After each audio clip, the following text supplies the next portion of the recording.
আগামী 18ই কার্তিক রাস পূর্ণিমা। ওটাকে কি পূর্ণিমা বলা হয়? দামোদর পূর্ণিমা। দামোদর পূর্ণিমা কেন বলা হয়? ওই দিন কিন্তু দামোদর ব্রত, জোরে বলুন, ওই দিন শেষ হচ্ছে। এই জন্য দামোদর পূর্ণিমাতে আপনাদের একটা কাজ আছে। রাস পূর্ণিমার দিনে সবাই রাধারানীর পুজো করবেন, কৃষ্ণের পুজো করবেন, একটু ভাগবত পাঠ করবেন, একটু গীতা পাঠ করবেন, ভগবানের পুজো করে একটু পরমান্ন দেবেন। সেই পরমান্ন বাড়ির বাচ্চাদেরকে দেবেন, সেবা করাবেন, দেখবেন খুব লাভ আছে। বৈষ্ণবকে সেবা করাতে পারলে অনেক ভালো, এটা করবেন। দ্বিতীয়ত শুনবেন মায়েরা, এই রাসলীলা ভগবান করেছিলেন কখন? এই কার্তিক মাসে করেছিলেন, শরৎকালে রাস পূর্ণিমা রাসলীলা করেছিলেন। রয়াকার দন্তস রাস, রয়াকার তালবস রাস, রয়াকার মধ্যনস রাস। রয়াকার দন্তস রাস হচ্ছে রাস, আর রয়াকার মধ্যনস রাস মানে হচ্ছে ঘোড়ার লাগাম। আর রয়াকার তালবস রাস আপনার চাষিবাসী লোক তো ধানকে সে রাস করেন না, বলে না, ওই জন্য হচ্ছে সেটা রাস। ভগবান শ্রীকৃষ্ণ রাস করেছিলেন। ভগবান ও পিতারাত্রি শারদোৎফুল্ল মল্লিকা বিস্ফরন্তু মনশ্চক্রে যোগমায়া মুপাসিতা। এই হচ্ছে রাস। রাসে ব্রজগোপীরা গোবিন্দের কাছে ছুটে গিয়েছিল বাঁশি শুনে। আজকে সবচেয়ে আশ্চর্যের ব্যাপার, আপনার যেখানেই থাক, যে গ্রামেই থাক বা বাড়িতে থাক, আপনারা ছুটে এসছেন ব্রজগোপীর মতো পাগল হয়ে ভগবানের কথা শুনবার জন্য। কিন্তু একটা সুন্দর শিক্ষা বলে যায় মায়ের, যে যেখানে বসে আছেন, একটা দামি কথা বলে যায়। শ্রীমদ্ ভাগবত গীতায় ভগবান পরিষ্কার করে বলেছেন, আস্তে, শ্রীমদ্ ভাগবত গীতায় ভগবান পরিষ্কার করে বলেছেন, মায়েরা যতই উলুধ্বনি দেন, হরিধ্বনি দেন, আর যতই কৃষ্ণ বলে নাচুন, কোনো কিছুতেই লাভ নাই যদি একটা জিনিস না করেন। কি বলুন তো? শাস্ত্র বলেছে যে স্বামী সেবা না করে। সতী নারী তারা সকালবেলায় ঘুম থেকে উঠে স্বামীর পা ছুঁয়ে প্রণাম করে যায়। আপনারা এতজন মা এসছেন, কে কে সকালবেলায় স্বামীকে পা ছুঁয়ে প্রণাম করেন? হাত তুলে দেখান দেখি। এতদিন পরে দাদারা ভাবছে, এতদিন পরে আপনি আমাদের হয়ে বললেন, কেউ বলে না। আচ্ছা বেশ বেশ বেশ, আস্তে আস্তে আস্তে। আচ্ছা, অনেকে হাত তুলেছিল, তবে গোটা হাত তুলে নাই, হাফ হাত। মানে ভালোবাসা থাকলে পা ছোবো, আর না থাকলে কিন্তু পা ঠেলে দেবো, নাকি? এইদিকে এইদিকে এইদিকে মায়েরা, শাস্ত্রের কথা বলে যায়, সকালবেলায় ঘুম থেকে উঠে স্বামীকে প্রণাম করবেন। যা হয়েছে হয়েছে, এতদিন পেরিয়ে গেছে, আজ কীর্তন শুনে কাল সকালে সবাই স্বামীকে প্রণাম করবেন। আর দাদারা সব পাগুলো একটু ধুয়ে মুছে শোবেন, আপনাদের প্রণাম হবে। হ্যাঁ হ্যাঁ, এইদিকে মায়েরা, আসলে আপনার স্বামীর সঙ্গে আপনার সম্পর্ক আছে কি কি একটু বলে যায়। আপনার স্বামী হলো আপনার গুরু, জোরে বলুন হ্যাঁ না না। আপনারা হ্যাঁ বলছেন, মায়েরা সব করছে। আপনার স্বামী আপনার গুরু, জোরে বলুন। দাদারা বলছে কি যে হয়, ওটা বাড়ি না গেলে বুঝবেন না। আচ্ছা, আপনার স্বামী আপনার দেবতা, আপনার হ্যাঁ বলছেন তো, দু চারজন করছে। আপনার স্বামী আপনার রোগের ওষুধ, আপনার স্বামী আপনার বাবা। বাবা হয় না? অনেকে ভাবছে অনেক কীর্তন শোনাম, বাবা হয় স্বামী, জানলাম না। আচ্ছা, আপনার স্বামী আপনার ছেলে হয়, ভাই হয়। বাবা কিন্তু পরিষ্কার সবাই হ্যাঁ দিয়ে যাচ্ছে, মানে 10টা প্রশ্নতে 3টে ঠিক আর 15টা 7টা ভুল, ও সবাই টিকমার্ক দিয়ে দিয়েছে, লেগে তো যাবে, যা হবে হবে কি না। না, উনি কিন্তু জেনে বলছেন, উনি জেনে বলছেন, খুব সুন্দর বলছেন, খুশি হলাম আপনার কথায়। সবাই শুনেন মায়েরা, আপনার স্বামী আপনার বাবা হয়, তার প্রমাণ আমি শাস্ত্রে যুক্তি দেবো। বিষ্ণুপ্রিয়া যেদিন নিমাই সন্ন্যাস নিয়ে চলে যাবে, সেদিন বিষ্ণুপ্রিয়াকে বলেছিল নিমাই, প্রিয়া তুমি বাপের বাড়ি চলে যাও। বিষ্ণুপ্রিয়া বলেছে, এটা কি বাপের বাড়ি নয়? তুমি আমার বাবা, তুমি আমার ছেলে, তুমি আমার ভাই, তুমি আমার ইহকাল, তুমি আমার পরকাল, তুমি আমার বন্ধু। সঙ্গে সঙ্গে নিমাই বলেছিল, আমি তোমার বাবা? বলে হ্যাঁ। তুমি কত বড় পণ্ডিত আমি জানি না, তোমাকে লোকে পণ্ডিত বলে। তো নিমাই বলছে, আমাকে লোকে পণ্ডিত বলে, আমি জানি না স্বামী কখন বাবা হয়, স্বামী কখন ছেলে হয়, তুমি কি করে জানলে? বিষ্ণুপ্রিয়া বলছে, তুমি জানো না, কিন্তু আমার বাবা হচ্ছে সনাতন মিশ্র, সেও পণ্ডিত। আমি তার কাছ থেকে জেনে দিয়েছি যে স্বামী কখন বাবা হয়, স্বামী কখন ছেলে হয়, বুঝিয়ে দিচ্ছি। সমস্ত কম বয়সের ছেলে মেয়েদের কাছে আমার একটা নিবেদন, একবার মন দিয়ে তোমরা যা করবে করবে, ভগবানকে পুজো করো না করো, যা করবে না করবে, জীবিত ভগবান দুজন বাড়িতে আছে, যদি বেঁচে থাকে ওদের দুজনকে সেবা করো। একটি মা, একটি বাবা। কৃষ্ণ সুদামাকে বলেছিল, সুদামা, এই জগতে 3 রকমের গুরু আছে। প্রথম গুরু পিতামাতা, যার থেকে জন্ম পেলি সেদি কেঁদে কেঁদে বেড়ায়, আর তুই গুরুর পা ধরে বারবার পা চরণ সেবা করিস, তোর কোনো লাভ হবে না। আমি প্রত্যেকটা শিষ্যকে আমি একই কথা বলি, নিজের বাবা মাকে আগে সম্মান দাও, তারপর গুরুকে দেবে। ভগবানের চরণতলে দেবদেবীর ছবি থাকবে, তার নিচে বাবা মায়ের ছবি থাকবে, বাবা মায়ের পাশে গুরুদেবের ছবি থাকবে, কিন্তু কোনো মতে বাবা মাকে নিচু করে নয়। আমি আপনাদের বলতে চাই, পৃথিবীতে মা বাবার মতো আপন কেউ হয় না। মা হলো, বাবা হলো বাড়ির ছাদ, আর মা হলো খুঁটি। এই দুটো যেদিন চলে যাবে সেদিন বুঝতে পারবেন বাড়িটা কোন জায়গায় ছিল আর কোন জায়গায় হয়ে গেছে। যারা মা বাবাকে খেতে দেয় না তাদের গায়ে একটু লাগতে পারে, কিন্তু যদি লেগেও থাকে কিছু করার নেই, শুধু একটু অনুভব করবেন আমার কথাগুলো। যদি আজকে আপনি কাউকে কাঁদা না খেতে দিন, আপনি তৈরি হয়ে থাকুন, আপনার ছেলে যখন বড় হবে তখন আপনাকেও কাঁদাতে কাঁদাতে ঘর থেকে বের করবে। সেই দিন বুঝতে পারবেন আপনারা কি করলেন। এই আস্তে আস্তে মায়েরা, ভারতবর্ষের প্রত্যেকটি জেলা আছে, একটা জেলা, ভারতবর্ষের প্রত্যেকটি রাজ্য আছে, একটা রাজ্যের নাম হচ্ছে কেরালা। কেরল রাজ্য আপনারা জানেন তো? সবচাইতে শিক্ষিত ব্যক্তি ওখানে 95%। যেমন শিক্ষিত ব্যক্তি সবচাইতে বেশি, সবচাইতে বৃদ্ধাশ্রম হচ্ছে সেখানে বেশি। কোনো রিক্সাওয়ালার বাবা মা বৃদ্ধাশ্রমে নেই, কোনো দোকানদারের বাবা মা বৃদ্ধাশ্রমে নেই, কোনো চাষিবাসী ছেলের বাবা মা বৃদ্ধাশ্রমে নেই।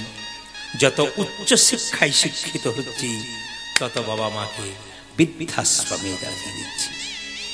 যে বাবা মা রক্ত জল করে ছেলেকে পরিশ্রম করে ছেলেকে উঁচু জায়গায় রেখে দিল, সেই বাবা মায়ের জায়গা হলো বৃদ্ধাশ্রম।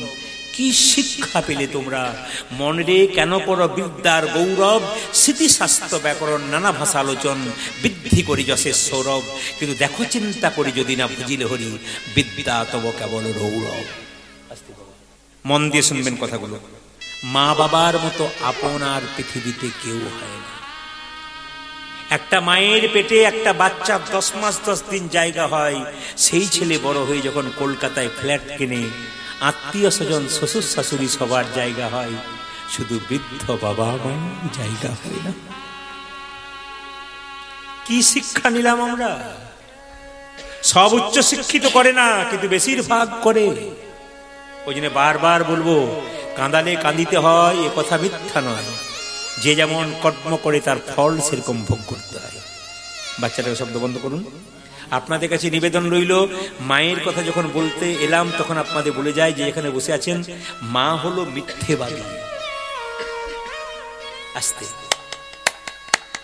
মা হলো মিথ্যেবাদী। এত মায়ের কথা বললেন, তারপর মা মিথ্যেবাদী। আপনাদের কাছে একটা নিবেদন রইল, যে যেখানে আছেন, ইউটিউব আপনারা ফেসবুক অনেক দেখেন, কিছু কিছু সব কীর্তনে একটা করে শত্রু থাকে। আমার দেখবেন ইউটিউবে 2-4টা শত্রু আছে, দেখবেন আমার বিরুদ্ধে কথা বলে। এই যে বললাম মা হলো পৃথিবীর সবচেয়ে মিথ্যাবাদী, সব কথাগুলোকে বাদ দিয়ে দেখুন প্রদীপ পাল কি বলছে, মা হলো সবচেয়ে, আর বাকি কথাগুলো দেবে না। আপনি ভাববেন তাহলে সত্যি তাই বটে বোধহয়। এরকম কিছু পার্টি কিন্তু ইউটিউবে উঠেছে। কেন? এরা জানে যে ভালো মানুষের নিন্দা একটু করতে পারলে আমাদের টাকা রোজগার হবে। আপনারা যত দেখবেন, কিন্তু এত গালাগাল দেয় লোকে, প্রচুর গালাগাল দেয়। আমরা গোটা গানটা শুনেছি, আর তুমি কি মন্তব্য করছো করে। তবু কিন্তু ওরা ছাড়বে না, কারণ স্বভাব কারো কোনোদিন পরিবর্তন হয় না, টাকা রোজগার জন্য করে। তো যাই হোক, আমি বলি মা হলো মিথ্যেবাদী। কেন বলুন তো? খাবার রান্না করার পর সবাইকে দিয়ে দেয়, শেষে জিজ্ঞেস করি, মা তুমি খেয়েছো? আমি অনেকক্ষণ আগে খেয়েছি বাবা, আমার পেট ভরে গেছে। খাই না, শুধু দিয়েই মা খুশি হয়। মায়ের পেটটা ভরে যায় শুধু সন্তানের খাবার দেওয়া। এত বড় পৃথিবীতে যার জন্য এলাম, যে মা এত ভালোবাসলো, তাকে যদি আমরা ঋণ শোধ করতে না পারলাম কি করবো? পুজোর সময় যে বাবাটা পরিশ্রম করলো, অক্লান্ত পরিশ্রম, ছেলেকে একটা জামা প্যান্ট কেনার জন্য, নিজে একটা ছেঁড়া জামা কাপড় পরে বসে আছে, তবু ছেলে যদি একটু ভালো জামা কাপড় রাস্তায় ঘুরে, বাবার কত না আনন্দ।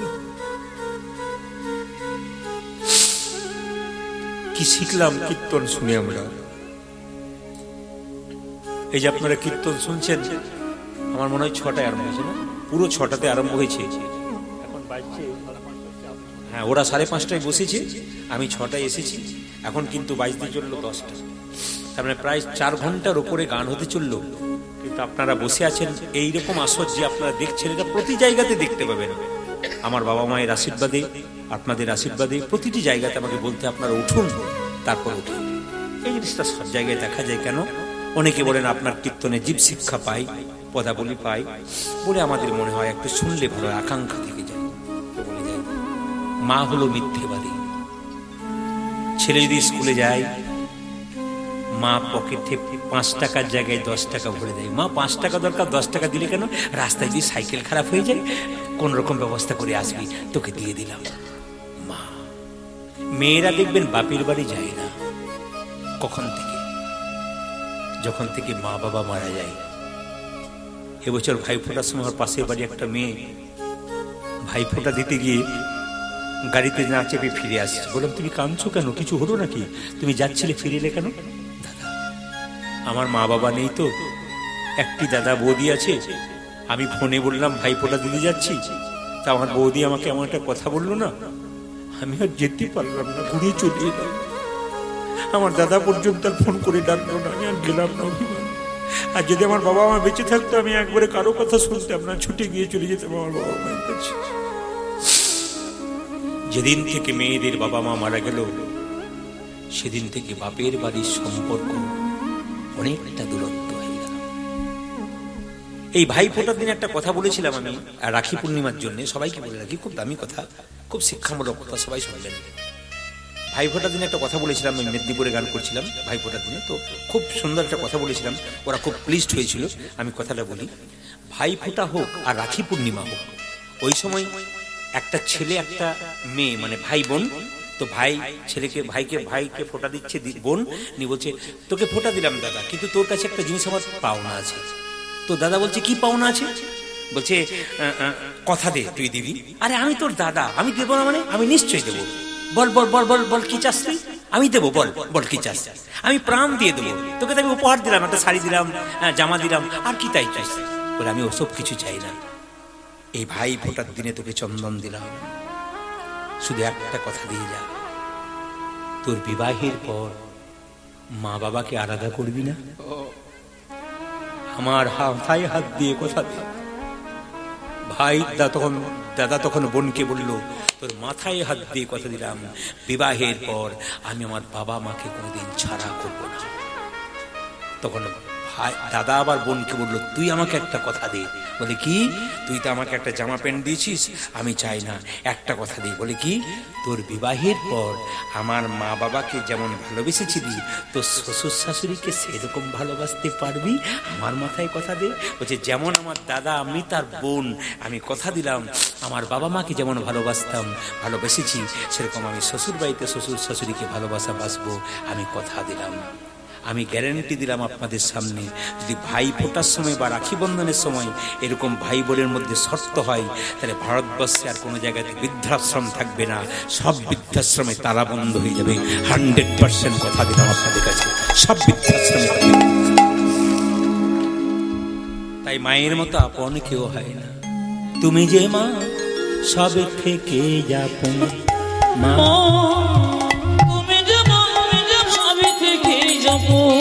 মা গো তুমি যে মা সবে থেকে আপন, মা তুমি যে মা সবে থেকে আপন।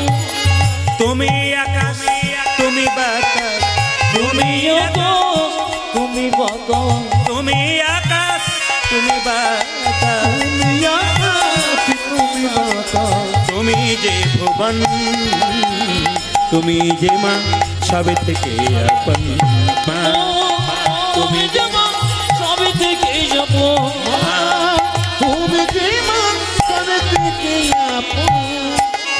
আমাকে জন্ম দিলে কত না ব্যথা, 10 মাস 10 দিন গর্ভেতে লুকাই, মা আমাকে জন্ম দিলে কত না ব্যথা, 10 মাস 10 দিন গর্ভেতে লুকাই, আমাকে জন্ম দিলে কত না ব্যথা, 10 মাস 10 দিন গর্ভেতে লুকাই, মা আমাকে জন্ম দিলে কত কোনো বেদে দশে মাস 10 দিন করবে লোকা তোমারই কোলে শুয়ে কত না আদর খেয়ে তোমারই কোলে শুয়ে কত না আদর খেয়ে তোমারই কোলে শুয়ে কত না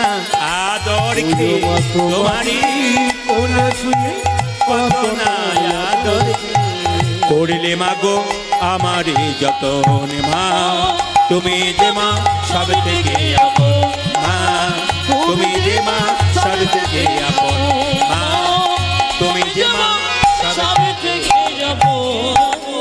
মাথায় কাপড়টা নিন। ভগবান বৃন্দাবনে ফিরে আসেনি, কিন্তু পদকাত্তা ফেরাচ্ছেন। ভগবান এলেন বৃন্দাবনে, সবাইকে দেখা করলেন, হ্যাঁ, বাবা মাকে দেখা করলেন, সখাকে দেখা করলেন, শেষে চললো কোথায়? একবার রাধারানীর কাছে। ভগবান শ্রীকৃষ্ণকে দেখে রাধারানী বলছে, দেখ দেখ ও বহুদিন পরে বধুয়া এলে দেখা না হইতো পরানো গে। আজ বহুদিন পরে বধুয়া এলে দেখা না হইতো পরানো গেলে। বহুদিন পরে বধুয়া এলে দেখা না হইতো পরাণ গেলে। বহুদিন পরে বধুয়া এলে দেখা না হইতো পরানো গেলে। পঞ্চপাণ্ডব যখন জিতে গেল কুরুক্ষেত্রের যুদ্ধে, তখন কুন্তিকে কৃষ্ণ প্রণাম করে বলছে, পিসি এবার আমি যাই। আস্তে আস্তে। আচ্ছা মায়েরা, ছেলে যদি মাকে প্রণাম করে বলে যাই, মা কি বলে? জোরে বলুন, জোরে বলুন। যাই বলতে নেই খোকা, কি বলতে হয়? বাহ বাহ, খুশি খুশি। কি বলতে হয়? খুব ধীরে আসি। যাই বলতে নেই বাবা, আসি। কৃষ্ণ বলছে, পিসি আমি যাই। কুন্তি বলল, অন্যদিন প্রণাম করে তুই বলিস আসি, আজকে যাই বলছিস কেন? আমি বুঝতে পারলাম তুই আর আমার কাছে কোনদিন ফিরে আসবি না বাবা। যে একবার যাই বলে সে ফিরে আসে না, তুই ফিরে আসবি না। তবে কৃষ্ণ, তুই ফিরে আসবি না আমি বুঝতে পারছি, তবে কৃষ্ণ তুই কথা দিয়ে যা, আমার একটা আশীর্বাদ তোকে করতে হবে। কৃষ্ণ বলছে, তুমি আমার পিসি, মায়ের সমান, তোমাকে আশীর্বাদ কি করবো? তুমি তো আমাকে আশীর্বাদ করবে। বলছে না, তুই আমাকে আশীর্বাদ কর। বল দিবি। কৃষ্ণ বলো, কি চাইবে বলো? আমাকে একটা আশীর্বাদ কর, আমি যেন যতদিন বেঁচে থাকবো কৃষ্ণ কৃষ্ণ বলে একবার কাঁদতে পারি। হরি বল, হরি বল। পিসি কৃষ্ণ বলে কেঁদে কি লাভ? এই জগতে যে কৃষ্ণ বলে কেঁদেছে সে জানে, যে কাঁদে নাই সে জানে না। আমি বুঝতে পারলাম না, কৃষ্ণ কুরুক্ষেত্রের যুদ্ধে পঞ্চপাণ্ডব যতদিন বনে বনে ঘুরে বেড়াচ্ছিল ততদিন তুই তাদের সঙ্গে ছিলি। তারা যখন রাজা হয়ে গেল তুই চলে গেলি। তার মানে তুই বুঝলাম তুই দরিদ্রের ভগবান, তুই কাঙালির ভগবান, তুই জমিদারের ভগবান নোস, তুই অহংকারীর ভগবান নোস, তুই হলি কাঙাল। এইদিকে দেখ, একটা সুন্দর কথা বলে রাখি, যে যেখানে বসে আছে মন দিয়ে শুনে। কৃষ্ণকে যদি খুব ভালোবাসা যায় তবে কৃষ্ণ আপনার কাছে আসতে পারে, একটু প্রমাণ দিয়ে দেখে দিন। বলছে ভীষ্মর নাম শুনেছেন তো আপনারা? ভীষ্ম সরসজ্জায় শুয়েছিল। এইদিকে কতদিন ছিল? 58 দিন। কোন দিন দেহ রেখেছিল? অক্ষয় তৃতীয়ার দিন। ভালো করে শুনবেন। ভীষ্ম যখন সরসজ্জায়, তখন দুর্যোধন ভীষ্মকে বলেছিল, দাদু তোমার লজ্জা করে না? তুমি আমার খাচ্ছ, আমার পড়ছ, আর আমার ভাইগুলো এক এক করে মরে যাচ্ছে, আর তুমি চুপচাপ শুয়ে আছো, তোমার লজ্জা করে না? দাদু ভীষ্ম বলল, দুর্যোধন তুই আমাকে খাবার খোঁটা দিলি? ওরে, কেউ যদি খাবার খোঁটা দেয় তবে গায়ে খুব লাগে, তবে তুই যখন খাবার খোঁটা দিলি তোকে বলে রাখি, তোর স্ত্রী তো ভানুমতি, আজকে রাত্রিবেলা আমি যখন শুয়ে থাকবো তোর স্ত্রী ভানুমতি আমাকে প্রণাম করবে, তোকে আশীর্বাদ করে দেবো, তোদের কোনো ভাই আর মরবে না। শুনবেন ভালো করে, মহাভারত বলবো না, বাদ দিয়ে দেবো। হ্যাঁ শুনবেন। ভীষ্ম বলছে, ওরে দুর্যোধন, তোর স্ত্রী ভানুমতিকে রাত্রিবেলায় পাঠিয়ে দিস, আমাকে প্রণাম করবে, আমি তাকে আশীর্বাদ করবো, তোদের ভাই আর মরবে না, বেঁচে থাকবে। সবাই লক্ষ্য করুন মায়েরা, আস্তে আস্তে বাবা। ভীষ্মকে বললো, ভীষ্ম বললো ভানুমতিকে ডেকে নিয়ে। রাত্রিবেলায় ভানুমতিকে দুর্যোধন বলছে, ভানুমতি দাদুর কাছে চলে যাও, দেখবে দাদু তোমাকে প্রণাম করবে, দাদুকে তুমি প্রণাম করবে, দাদু তোমাকে আশীর্বাদ করে দেবে, আর কোনো ভাই মরবে না। ভানুমতি বলল, না আজকে যাব না, রাত্রিবেলায় যাব না, কাল সকালে যাব। মায়েরা, কাল কাল করে জীবনের কালটাকে নষ্ট করে দেবেন না। কাল করব বলে রাবণ স্বর্গের সিঁড়ি বাঁধতে পারে নাই। আজকে কীর্তন শুনতে এসতেন, রাত্রিবেলায় বাড়ি ফিরবেন গ্যারান্টি নাই। মৃত্যু আর ঘুম ভাই ভাই, মৃত্যু আর ঘুম ভাই ভাই, জাগলে সকাল, না জাগলে পরকাল। রাত্রিবেলায় কীর্তন শুনে বাড়ি যাবেন, যদি জাগেন সকালবেলায় তাহলে সকাল, আর না জাগলে আপনার জীবনে পরকাল হয়ে যেতে পারে। সবাই তাকাবেন যে যেখানে বসে আছেন। ভীষ্ম যেই না বলেছে, দুর্যোধন যেই না বলেছে যাও, বলেছে যাব না। এদিকে কৃষ্ণ চলে গেছে রাত্রি 12টার সময় দ্রৌপদীর কাছে। মনে মনে ভাবছে আমি তো পঞ্চপাণ্ডবের পক্ষে আছি, যদি পঞ্চপাণ্ডব মরে যায় তাহলে আমাকে ভগবান বলে কেউ ডাকবে না। রাত্রি 12টার সময় দ্রৌপদীর দরজায় ধাক্কা দিয়েছে কৃষ্ণ, চিৎকার করে বলছে দ্রৌপদী, দ্রৌপদী, দ্রৌপদী। কে? কে? আমি। তুমি কে? আমি কৃষ্ণ। প্রভু, অসময়ে তুমি আমায় ডাকলে কেন? উত্তরগুলো শুনবেন। কৃষ্ণ বলছে আমি যাকে ডাকি তার কোনো সময় নাই, কাকে যে কখন ডাকবো তার কোনো সময় নাই। অসময়ে নয়, আমি যখন। এত রাত্রিতে ডাকলে কেন? আজকে সুযোগ, দাদু ভীষ্ম শুয়ে আছে, দ্রৌপদী তুমি মাথায় কাপড়টা নিয়ে একবার তার পায়ে প্রণাম করে দাও, দেখবে আশীর্বাদ পেয়ে যাবে। সবাই তাকান, সবাই তাকান। এখন যেই না দ্রৌপদী মাথায় কাপড়টা নিয়ে ভীষ্মের কাছে চলে যাচ্ছে, অমনি কৃষ্ণ পেছনে দাঁড়িয়ে আছে। কৃষ্ণ বলল দ্রৌপদী, দাদুর কাছে যেতে গেলে, গুরুজনদের কাছে যেতে গেলে পায়ের জুতোগুলো খুলে যেতে হয়, পায়ের জুতোগুলো খুলে যাও। দ্রৌপদী মনে মনে ভাবছে সত্যিই তো জুতোগুলো খুলতে হবে। যেই না জুতো দুটো খুলে রেখেছে, অমনি কৃষ্ণ সঙ্গে সঙ্গে দ্রৌপদীর জুতো জোড়া বুকে ধরে বারবার কাঁদছে। দ্রৌপদী পেছন ফিরে বলছে প্রভু, ভক্ত ভগবানের চরণ ধরে কাঁদে, আর তুমি ভক্তের চরণ ধরে বুকে নিচ্ছ কেন?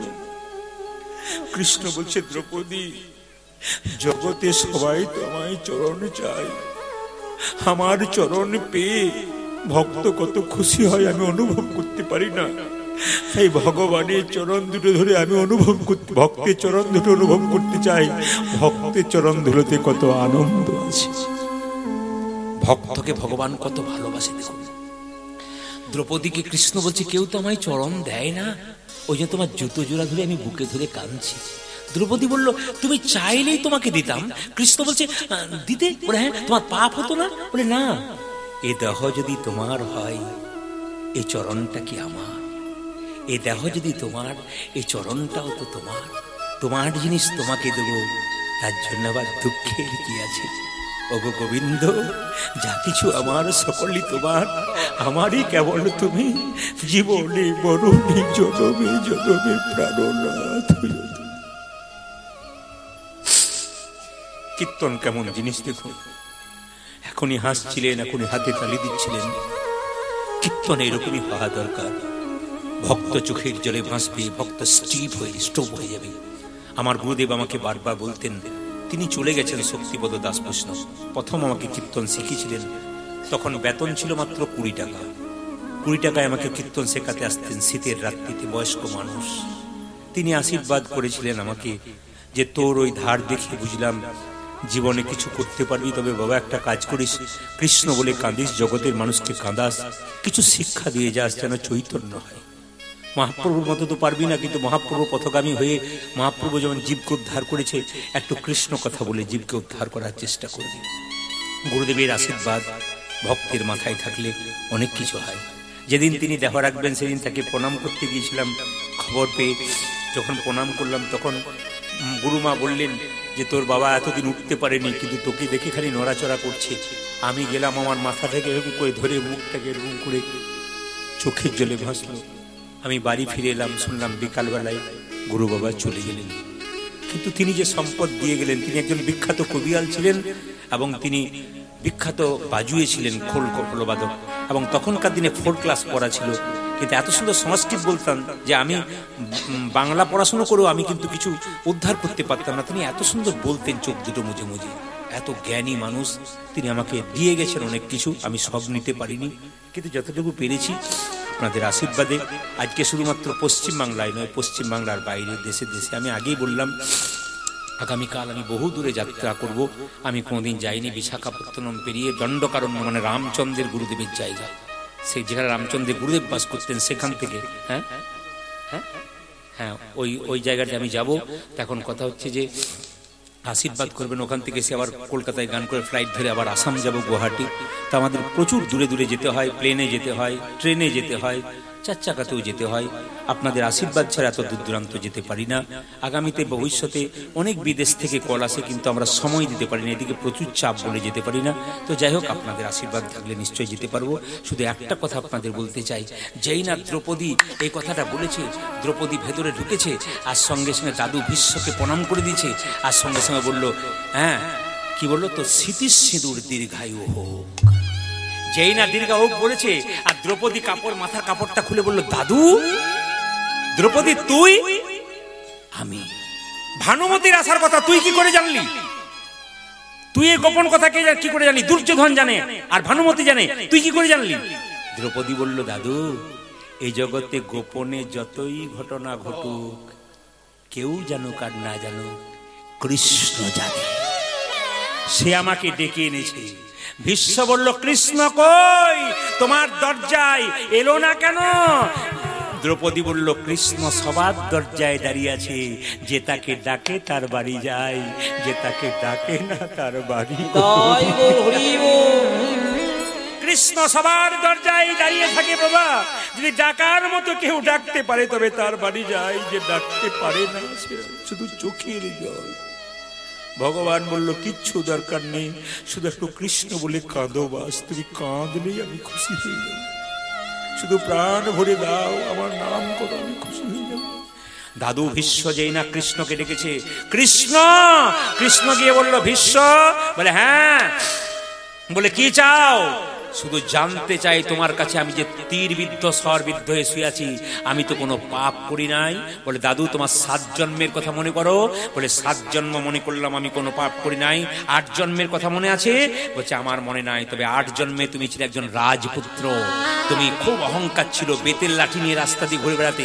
একদিন একটা বিষধর সাপ দেখতে পেয়ে সে বেতের লাঠি দিয়ে বিষধর সাপটাকে তুমি কাঁটার ঝোপে ফেলে দিয়েছিলে। বিষধর সাপটা কাঁটার ঝোপে ছটফট ছটফট করে বলেছিল, হে জগন্নাথ, তুমি জগতে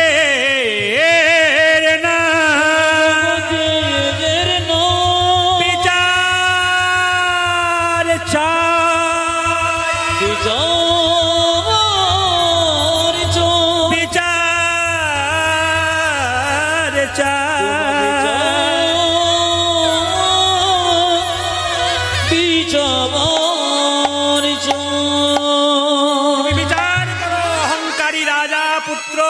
রাজপুত্র আমাকে কাঁটার ঝোপে ফেলে দিয়ে আমার এত বড় বংশ আমাকে বাঁচাতে পারলো না, ওকে অভিশাপ দিলাম, একদিন আমার মতো কাঁটাই বৃদ্ধ হয়ে ওর মৃত্যু হবে, কেউ বাঁচাতে পারবে না।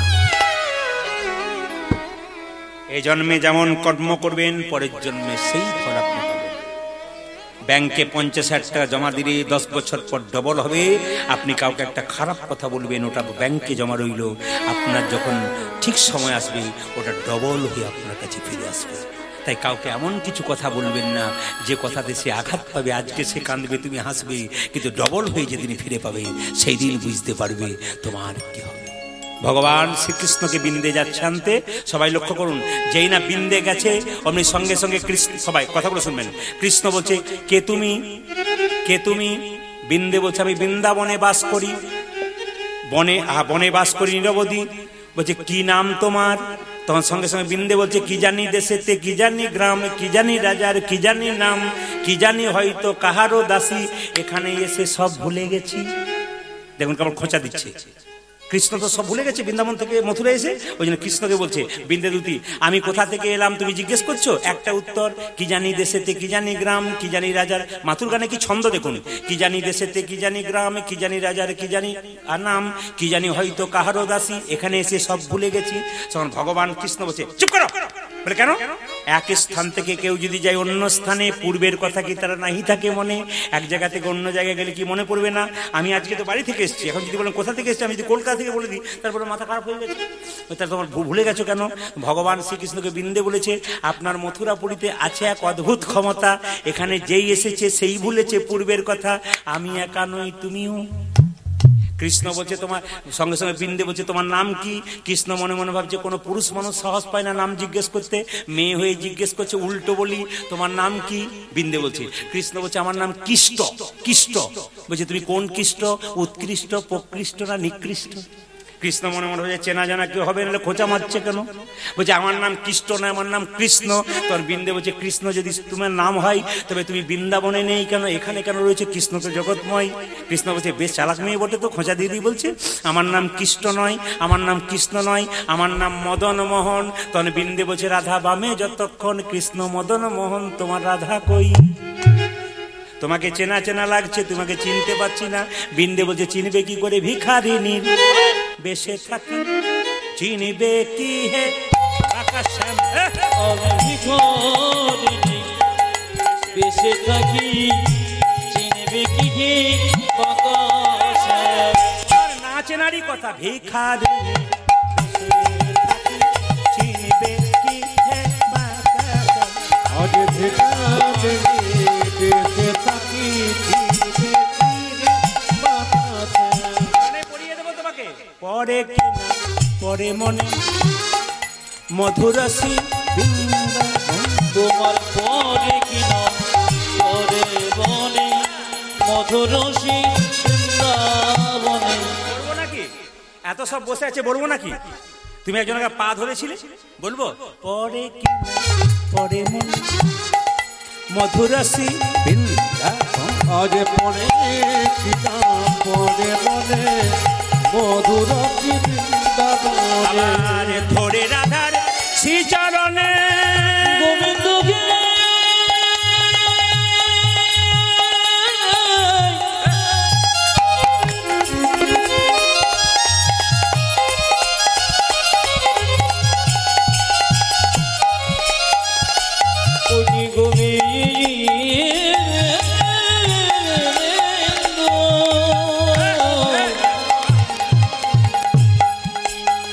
ধরে রাধা শ্রীচরণে ভাঙাইলে মা পরে গেলে পরে মনে মধুরসী ও যারে পরে কিনা পরে মনে মধুর বৃন্দাবনে। কত কথায় কাজ নেই, তুমি বলো কি জন্য এসছো? আমি এসছি বিচার যাইতে। কি বিচার? এক শ্যাম সুখ পাখি সুন্দর নিরপি ধরিনু নয়ন ভাবে। একটি শ্যাম সুখ মাগি সুন্দর নিরপি ধরে নয়ন ভাবে। একটা পাখি ধরেছিলাম, এক শ্যাম সুখ পাখি সুন্দর নিরক্ষী ধরিনু নয়ন ভাবে। ও যারে শ্যাম সুখ পাখি সুন্দর নিরখি ধরিল নয়ন পানে। পাখি শিকল কাটিয়া আইল উড়িয়া, শিকল কাটিয়া আইল উড়িয়া, শিকল কাটিয়া আইল উড়িয়া। শিকল কাটিয়া আইল উড়িয়া।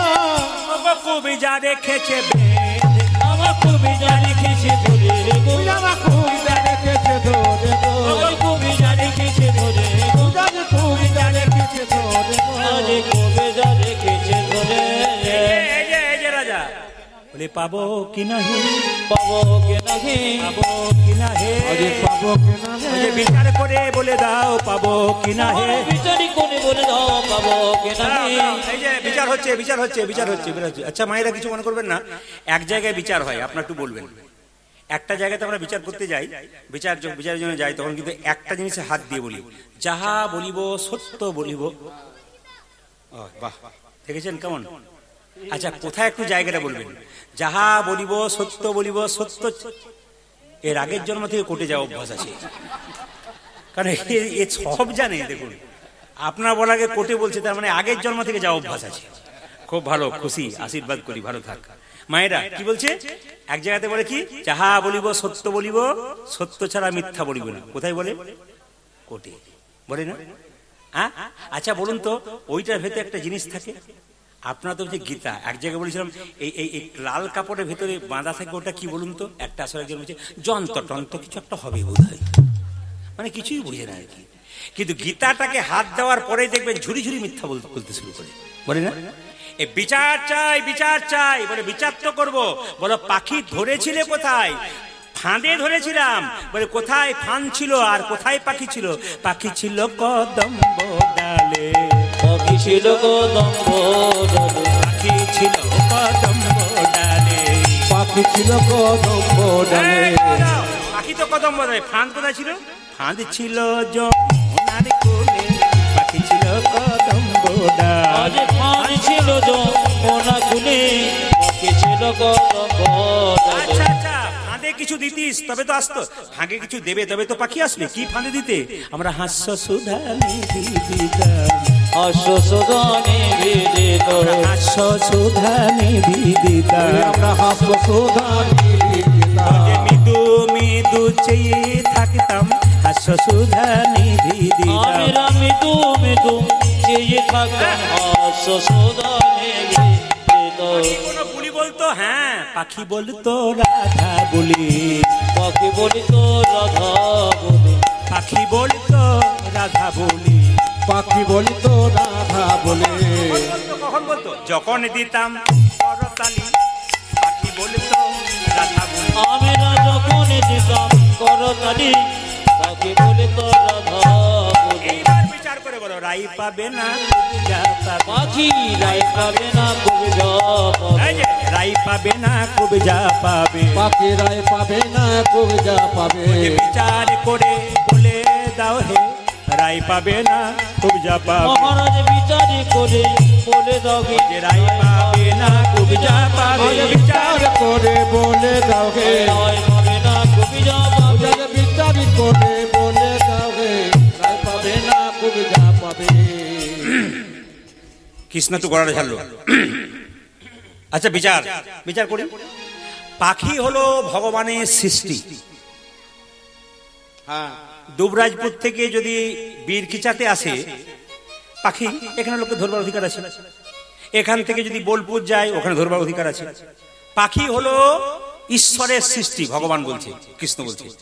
ধরুন কিছু মনে করবেন না, পাকিস্তানের বাতাস যদি ভারতে ঢুকে যায়, তাহলে ভারতের মানুষগুলো নাকে কাপড় দিয়ে বলবে না আমরা পাকিস্তানের বাতাস দেবো না।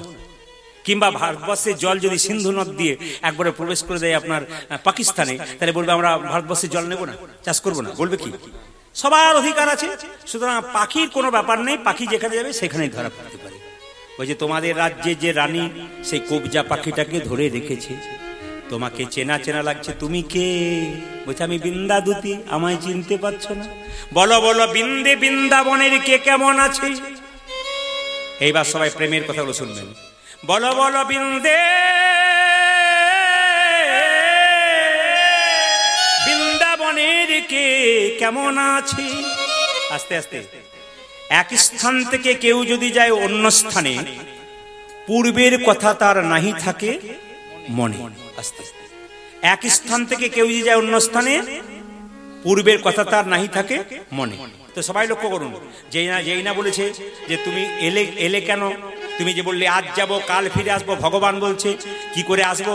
পাঁচই পঞ্চগুণ সিন্ধু তাহে বিন্দু পুন, এক তিথি হরে নিল শ্যাম, আসি বলে যাওলো পুন নাহি আওলো, পড়িয়া রহিল বাঁকা শ্যাম। যারা কীর্তন শুনছেন গুনবেন, ভগবান কেমন হিসাব দিলেন দেখুন। কেন আসতে পারলাম না জানো? আজ যাব কাল ফিরে আসবো বলে এলাম না কেন? পাঁচই পঞ্চগুণ, 5কে 5 দিয়ে গুণ করলে কত হয় জোরে? 25। সিন্ধু তাহে বিন্দু পুন, সিন্ধু মানে 7, শূন্য দিলাম পেছনে 70, 70 আর 25 কত হয়? 95। এক তিথি হরে নিল শ্যাম, 15 দিন অন্ধকার বাদ দিলাম, 95 থেকে 15 বাদ দিলে কত হয়? 80। গোবিন্দ বলো আমরা একা যাই আর একাই আসি, একা জয় রে একা আসি, একা যাই আর একাই আসি, আমরা একা যাই আর একা আসি। কেউ তো সঙ্গে যাবে না ভাই, একা যাই আর একাই আসি। আজ কেউ তো সঙ্গে যাবে না ভাই, একা জয় রে একা আসি। গোবিন্দ বলেন একা কৃষ্ণ কারো নয় গো, একা কৃষ্ণ কারো নাই গো, একা কৃষ্ণ কারো নয় গো, আর একা কৃষ্ণ কারো নয় গো। যে একা কৃষ্ণ কারো নয় গো, আজ যেই ডাকে তারে হয় ও গো, যে একা কৃষ্ণ কারো নয় গো, আজ যেই ডাকে তারে হয় গো, একা কৃষ্ণ কারো নয় গো, আজ যেই ডাকে তারে হয় গো, একা কৃষ্ণ কারো সবাই মিলে একবার জোরে বলুন রাধা রানী কি। সবাই কিন্তু জোরে বলবেন, তাহলে বুঝবো জেগে আছেন। জোরে বলুন রাধা রানী কি। বাহ বাহ বাহ। শ্যাম সুন্দর কি, মদন মোহন কি, হরিবাসর কি, সাধুগুরু বৈষ্ণব কি, খিদে লেগেছে কি, কারো লাগে কারো লাগে, রাধা রানী কি, শ্যাম সুন্দর কি, মদন মোহন কি। ও কিন্তু কীর্তনাকে একটা কথা বলেছিল, ভাই আমি 3 ঘন্টা করি, তারপর কিন্তু আমাকে যেতে হয়। ও যে আপনি ভক্ত পেয়ে বলবেন, তো ভক্ত তো সব জায়গায় থাকে, কিন্তু কম রয়েছে। অন্য জায়গাতে 15, 12, 10 হাজার মানুষ মানে কি বলবো কিলবিল করে। তো এখানে যারা এসছেন এত কষ্ট করে সন্ধ্যেবেলায় সেই 6:30 থেকে আরম্ভ হয়েছে নাকি না কত। হ্যাঁ মাইকটা কিন্তু খুব ভালো, আর বাচ্চা ছেলে চালাচ্ছে, খুব খুশি, দারুণ চালাচ্ছে, কিন্তু আশীর্বাদ করলাম, সুন্দর দারুণ, কিন্তু ওর জন্য একটা হাততালি দিন। খুব ছোট বাচ্চা, আশীর্বাদ, দারুণ দারুণ চালাচ্ছে, কিন্তু একবার খুব সুন্দর। আর পার্বতী সাউন্ড যদি মালিক তুমি হও তো খুব ভালো, আর মালিকের যদি কেউ হও খুব সুন্দর, আরো ভালো হতো। আচ্ছা জোরে বলুন রাধা রানী কি, শ্যাম সুন্দর কি। আচ্ছা এখানে একটা প্রমাণ দিয়ে দিই, এ পৃথিবীতে কেউ কারো নয়। জোরে বলুন হ্যাঁ না না। অনেকে ভয়ে বলছে না, সোনার কানের নেবার কথা আছে, যদি না দেয় কেউ কারণ নয় বলাতে। আসলে কেউ কারণ নয়, তার প্রমাণ কি দেখুন, এইদিকে তাকান, এইদিকে মায়েরা ভেবে দেখ। আসলে কেউ কারণে তার প্রমাণ দেখুন কি। একবার বিবেকানন্দ আমেরিকা গিয়েছিল, তাকান আমেরিকা গিয়েছিল। তো আমেরিকাতে কেউ যদি মারা যায়, স্বামী যদি মারা যায়, তবে সবাই লক্ষ্য করুন ওকে কবর দেওয়া হয়, মানে মুসলিমদের মতো কবর দেওয়া হয় আমেরিকাতে। একবার মাটি দিয়ে কবর দেওয়া হয় যে কেউ মারা গেছে। তো একজন স্ত্রীর স্বামী মারা গেছে, এইদিকে তাকাবেন, এইদিকে এইদিকে, একজন স্ত্রীর স্বামী মারা গেছে। তো ওই মেয়েটি কি করছে, আজকে স্বামী মারা গেছে, আর আজ বিকাল থেকে মেয়েটা জোরে জোরে কবরে হাওয়া দিচ্ছে, খুব জোরে হাওয়া দিচ্ছে। বিবেকানন্দ মেয়েটাকে প্রণাম করে বলল, বাহ বাহ, ভারতবর্ষের মেয়েরা তার স্বামীকে কত সম্মান দেয়, সতী নারী বলে, আর তোর স্বামী কালকে মারা গেছে, আর তুমি আজকে জোরে জোরে হাওয়া দিচ্ছ। আচ্ছা ভক্তি তোমার, তোমাকে প্রণাম জানাই যে তুমি স্বামীকে এত ভালোবাসো, তুমি সতী নারী। মেয়েটা বলছে, না আপনি ভুল বলছেন, আমি স্বামীর ভালোবাসার জন্য হাওয়া করি নাই। তবে কেন, আমেরিকাতে নিয়ম আছে, স্বামী মারা গেলে যতক্ষণ না পর্যন্ত কবরটা শুকোবে ততক্ষণ নতুন বিয়ে করতে পাবো না, তাই তাড়াতাড়ি শুকিয়ে নিচ্ছি যেন বিয়েটা তাড়াতাড়ি হয়ে যায়। ভেবে দেখ কেউ করো, ভেবে দেখ মন কেউ করো, মেছে ভ্রমণ্ডলে, ভেবে ভেবে দেখে মন কেউ কারো মিশে ভুবনে, ভেবে দেখ মন কেউ কারো,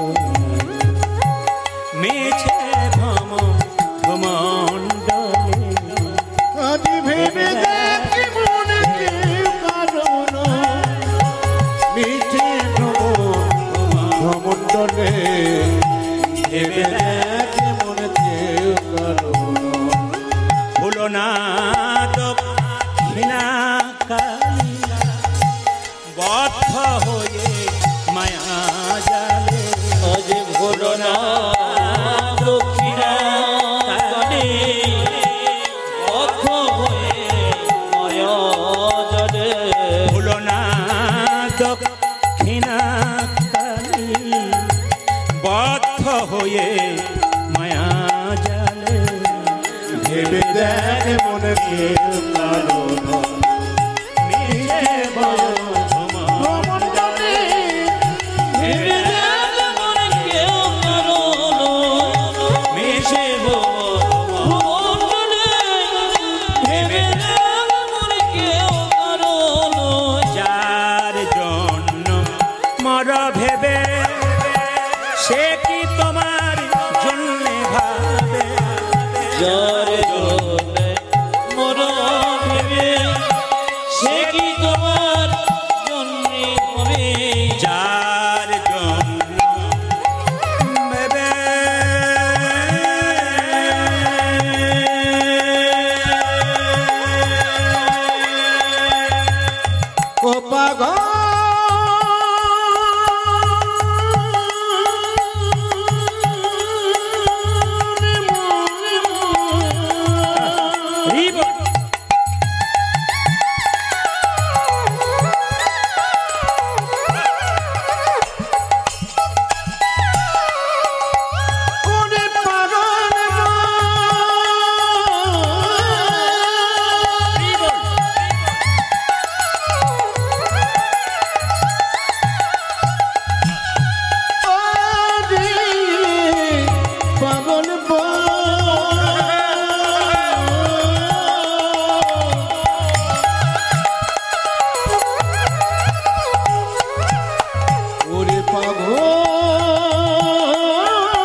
দেবে ছড়া অমঙ্গল হবে বলে ভেবে দেখ কেউ কারো নয় মিছে ভবমণ্ডলে ভেবে দেখ মন কেউ কারো নয় মিছে ভবমণ্ডলে ভেবে দেখ মন কেউ কারো নয় মিছে ভবমণ্ডলে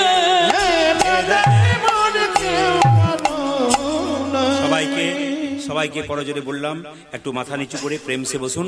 বৃন্দাবনে গোবিন্দ আসবে। রাধারানীকে বিন্দে কেঁদে কেঁদে বলছে, বলো গোবিন্দ তুমি কি চাও? সবাই শুনবেন। এই জায়গাটা মাথুরের সুন্দর পরিবেশ, সবাই দর্শন করবেন। সবাই একবার ভক্তি করে দর্শন করুন এবং শ্রবণ করুন। ভগবান বলছে, বলো বলো বৃন্দে কে কেমন আছে বৃন্দাবন? বৃন্দে দুটি চোখের জল ফেলে বলল, বধূ হে, তুমি যেদিন থেকে বৃন্দাবন ছেড়ে চলে এসেছো সেদিন থেকে প্রেমের জায়গাগুলো লক্ষ্য করবেন। সেই দিন থেকে বৃন্দাবনের সবাই কাঁদেছে। গাভীগুলো তার বাছুরকে দুগ্ধ দেয় না। যদি কোনো বাছুর তার মায়ের দুগ্ধ পান করতে যায় তবে গাভী পা দিয়ে তাকে ঠেলে সরিয়ে দেয়, বলে হতভাগা তুই আমার স্তন দুগ্ধ এঁঠো করে দিয়েছিস বলে গোবিন্দ করে চলে গেছে। কি সুন্দর কথা দেখুন, এইদিকে কি সুন্দর কথা দেখুন। গাভীগুলো পর্যন্ত বৃন্দাবনে কেমন দেখুন। বৃন্দাবনে যাবেন, চিৎকার করে বলবেন কৃষ্ণ। যে গাভী ঘাস খাচ্ছিল ও ঘাস খাবে না, দেখবেন এদিক ওদিক তাকাবে, কে কৃষ্ণ বলে ডাকলো। বৃন্দাবনের গাভীগুলো কৃষ্ণ বলে চিনতে পারলো, আমরা চিনতে পারলাম না। বৃন্দাবনের গাভীরা তার বাচ্চাদেরকে দুগ্ধ দেয় না। বলো বলো বিনলি আমার সুবল কেমন আছে, যে আমার প্রাণের বল।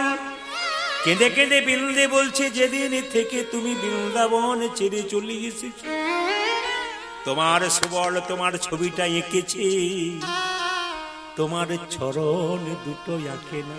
আহা কি প্রেম দেখো। বলছে যেদিন থেকে তুমি বৃন্দাবন ছেড়ে মথুরায় চলে এসেছ সেদিন থেকে তোমার সুবল সখা তোমার চরণ দুটো আঁকে নাই, কোমর পর্যন্ত এঁকেছে। যদি চরণ পেয়ে আবার তুমি কোথাও চলে যাও, তোমার সুবল সখা। খুব প্রেমের গান তো। আমার গুরুজি বললেন মাথুর গান খুব প্রেমের গান। তবে এখনকার যুগে মাঝে মাঝে যদি একটু ভক্তিগীতি বা সামাজিক কথা না ঢোকাতে পারেন তবে মানুষ জীবের মধ্যে শিক্ষা ঢোকে না। তাছাড়া পদাবলীর পর পর গাইতে থাকলে খুব প্রেমের গান। দেখুন ওই যে তোমার সুবল সখা পটেতে আঁকা সদাই মূরতি,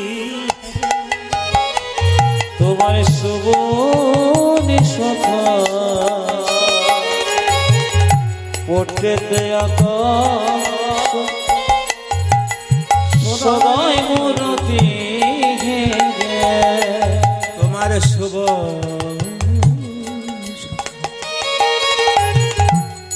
তোমার সুবল কিছু খাই না। সুবলের মা বারবার বলে বাবা সুবল একবার খেয়ে নে। সুবল বলে কৃষ্ণ যতক্ষণ না আসবে ততক্ষণে আমি মুখে কিছু দেব না। আমার কৃষ্ণ চাই কৃষ্ণ চাই। তোমার সুবল সখা পটেতে আঁকা সদাই মূরতি,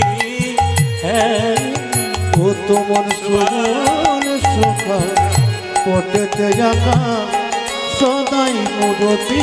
দেখুন দেখুন দেখুন মায়েরা, সুবলের প্রেমটা দেখুন। কেঁদে কেঁদে বলছে ভাই কানা দেখা দে, ভাই কানা দেখা দে, ও ভাই কানা একবার দেখা দেবে। যখন চলতে পারে না রাস্তায় বসে যায়, আর তোমার ছবিটা নিয়ে কেঁদে কেঁদে বলে ভাই কানা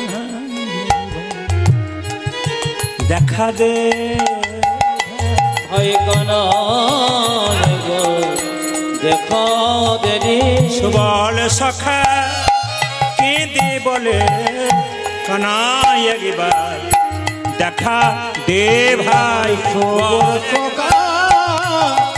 বলে ভয় কানাই একবার এইদিকে এইদিকে এইদিকে কৃষ্ণ জিজ্ঞেস করছে আচ্ছা সুবলের কথা তো জিজ্ঞেস করলাম, আচ্ছা বিন্দে আমার বাবা কেমন আছে? ওরে বাবা, তোমার বাবার কথা বললে তো আমি চোখে জল ধরতে পারি না। বলে কেন? তোমার নন্দ পিতা চিতা জেলে বসে আছে, আরে কেঁদে কেঁদে বলছে মুখে আগুন দিয়ে যা গোপাল, তুই না দিলে আমি ঝাঁপ দিতে পারছি না। তোমার নন্দ পিতা জেলেছে চিতা প্রাণেতে জীবার তরে। ও তোরে নন্দ পিতা জেগেছে চিতা প্রাণতে জীবার তরে। নন্দ পিতা জেলেছে চিতা প্রাণেতে জীবার তরে। নন্দ পিতা জেলেছে চিতা প্রাণেতে জীবার তরে। কেঁদে কেঁদে বলছে আমার মুখে জাগো দিয়ে যা গোপাল, আমার মুখে আগো দিয়ে যা গোপাল, মুখে জাগো দিয়ে যা গোপাল। ওই আমার মুখে যাবো দিয়ে যা গোপাল। কেঁদে বলে নন্দ পিতা মুখে জাগো দিয়ে যা গোপাল। আমায় কেঁদে বলে নন্দ পিতা মুখে আগো এইবার শুনবেন আমার মা কেমন আছে গো? তোমার নন্দরানীর কথা বলতে গেলে আমি আর বলতে পারি না, আমার জীব আড়ষ্ট হয়ে যায়। বলে কেন? তোমার মা নন্দরানী নবনী নিয়ে ঘুরে ঘুরে বেড়াই। কৃষ্ণ বলে কেঁদে কেঁদে তোমার মা নন্দরানী অন্ধ হয়ে গেছে। পরের ছেলেকে ধরে গোপাল বলে কাঁদতে থাকে। পরের মায়েরা ছুটে এসে বলে হতভাগী, নিজের ছেলেটাকে বনবাসে পাঠিয়ে তুই আমার ছেলেকে ধরতে এসেছিস। নন্দরানী লইয়ে নবনী ফিরছে দাঁড়ে মা নন্দরানী লয়ে নবনী ফিরছে দাঁড়ে নন্দরানী লইয়ে জমানি ফিরছে দাঁড়ে দাঁড়ে। ও মা নন্দরানী লয়ে নবনী কেঁদে কেঁদে বলছে, কেঁদে কেঁদে বলছে বলি আই নবনী খেয়ে যা গোপাল। ওরে আই নবনী খেয়ে যা গোপাল। আই নবনী খেয়ে যা গোপাল। আই নবনী হে যা গোপাল। আমি যুগলে করে বাঁধিব না রে। আই নবনী খেয়ে যা গোপাল। গরি গহরে গরি বাঁধিব নদী। ও যে আই নবনী আই ঘুরিব আজ যুগল করি বাঁধিব না রে। আই নবনী খেয়ে যা আজ গোপাল। যুগল করি বাঁধিব না রে। আই নবনী খেয়ে যা গোপাল। আই নবনী খেয়ে যা। গোপাল। এবার সবাই শুনবেন, মা যোদা পাগলের মতো কাঞ্ছার বলছে গোপাল রে সারা দে গোপাল সারা দে গোপাল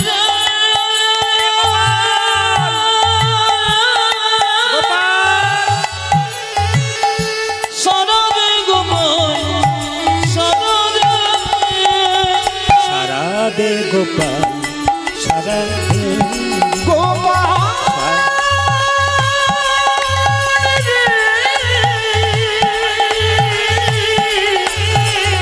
সারা দে গোপাল সারা দে। অভাগিনী মাঝে তোর ফোকারে কাঁদে অভাগিনী মাঝে তো ভোকারে কাঁদে। অভাগিনী মাঝে তোর ফোকারে কাঁদে রে। আজ অভাগিনী মাঝে তো ফোকারে কাঁদে। সারা দে গোপাল সারা দে রে। আমায় সরদে গোপাল সরদে। উল্লামায় সারা দে গোপাল সারা দে। যে বাঁশি বাজিয়েছিল বৃন্দাবনে সে বাঁশি আবার বাজে বৃন্দাবনে। যে বাঁশি বাজিয়েছিলি বৃন্দাবনে, সে বাঁশি আমার বাজা সবার কানে। মা কাঁদছে। যে বাঁশি বাজিয়েছিলি বৃন্দাবনে, সে বাঁশি আবার বাজা সবার কানে। যে বাঁশি বাজিয়েছিলি বৃন্দাবনে, সেই বাঁশি আমার বাজা সবার কানে। সোনার ব্রজ আজ, আজ সোনার ব্রজ আজ, সোনার ব্রজ আজ আজ সোনার ব্রজ হলো রে আধার। সারা দে গোপাল, সারা দে রে। গোপাল রে।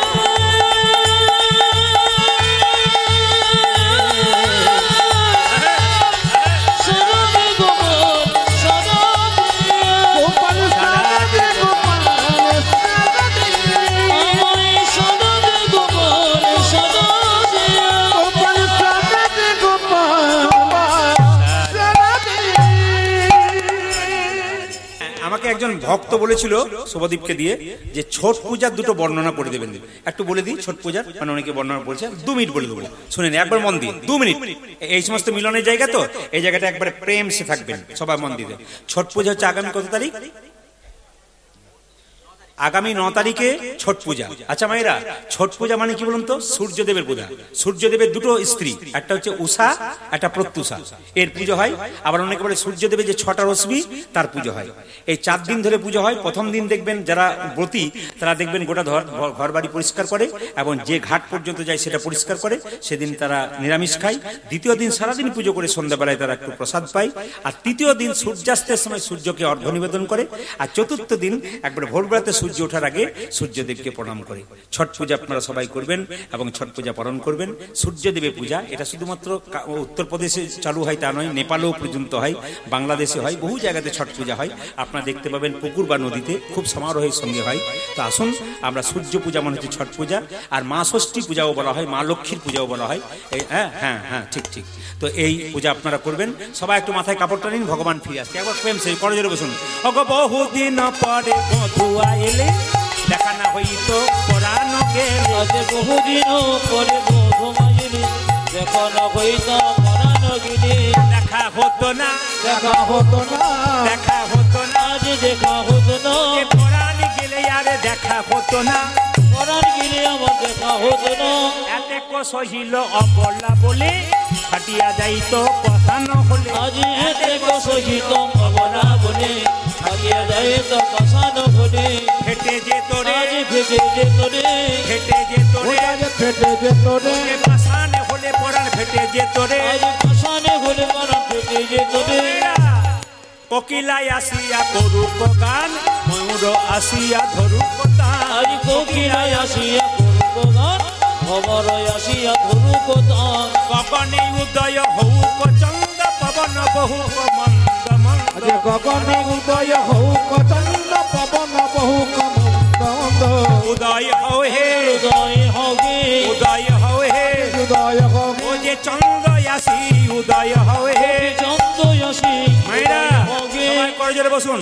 সকল দুঃখ যাউক ফিরে, হারানো বধূ পেলাম ফিরে। উড়োধ্বনি। সকল দুঃখ হাও বদরে, হারানো বোধ পেলাম ফিরে। ও যে ফিরে পেলাম রে, ফিরে পেলাম গে, ফিরে পেলাম রে, ফিরে পেলাম ও গে। যে হারানো বধূ ফিরে পেলাম রে। হারানো বোধ ফিরে পেলাম ও যে বাসুলিয়া দেশে কহে চণ্ডীদাস, দুঃখ গেল দূরে সুখের বিলাস। বাসুলিয়া দেশে কহে চণ্ডীদাস, দুঃখ গেল গেল সুখের বেলা। দুঃখ দূরে গেল, দুঃখ দূরে গেল, দুঃখ দূরে গেল, দুঃখ দূরে গেল, ও যে সুখের বিলাসে দুঃখ দূরে গেল। সুখের বেলা। ও যে হরি হরি হরি বলে, সুখের বেলা, ও যে হরি হরি হরি বলে, সুখের বেলা, ও যে হরি হরি হরি বলে, সুখের বেলা, ও যে হরি হরি হরি বলে। সুখের বেলা, দুঃখ দূরে গেল।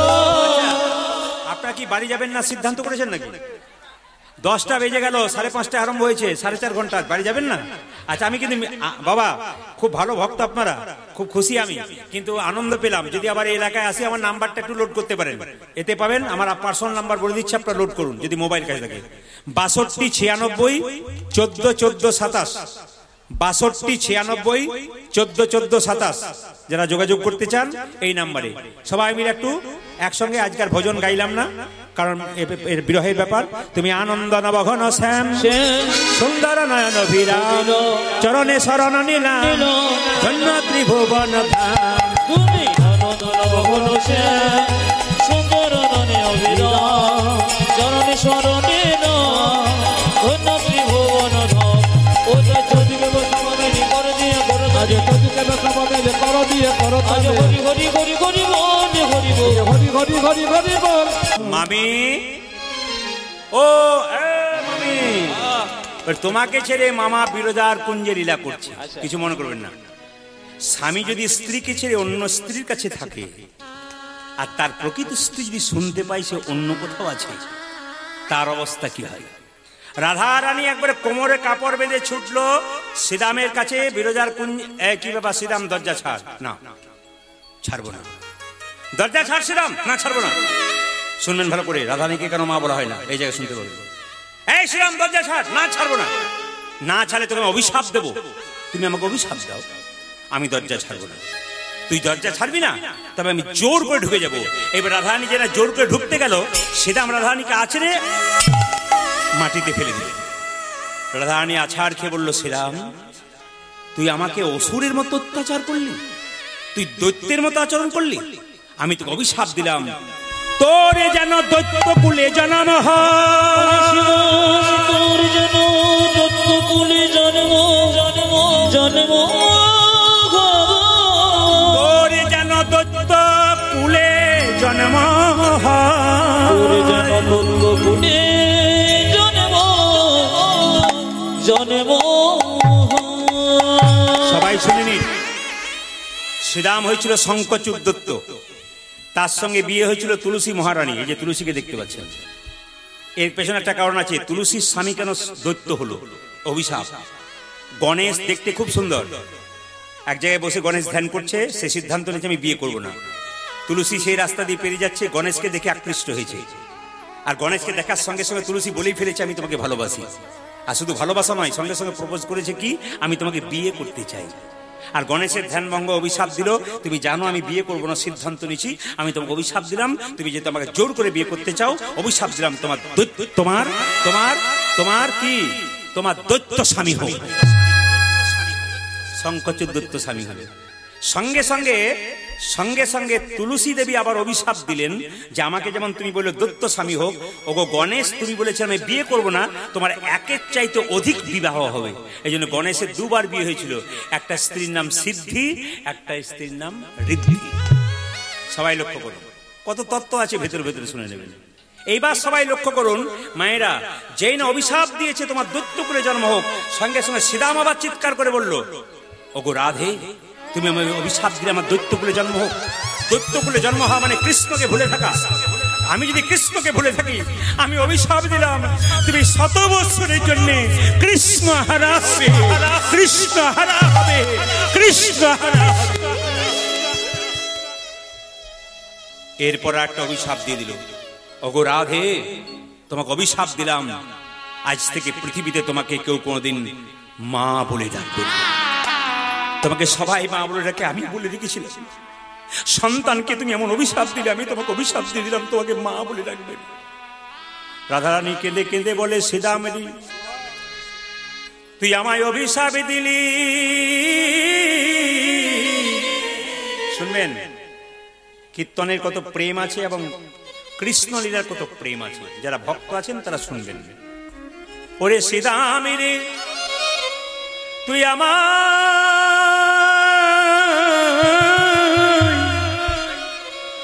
আমায় অভিশাপ দিলি, আমি যেন মা না হতে পারি, এতে আমার কোনো ক্ষতি নাই, আমি মা হব না।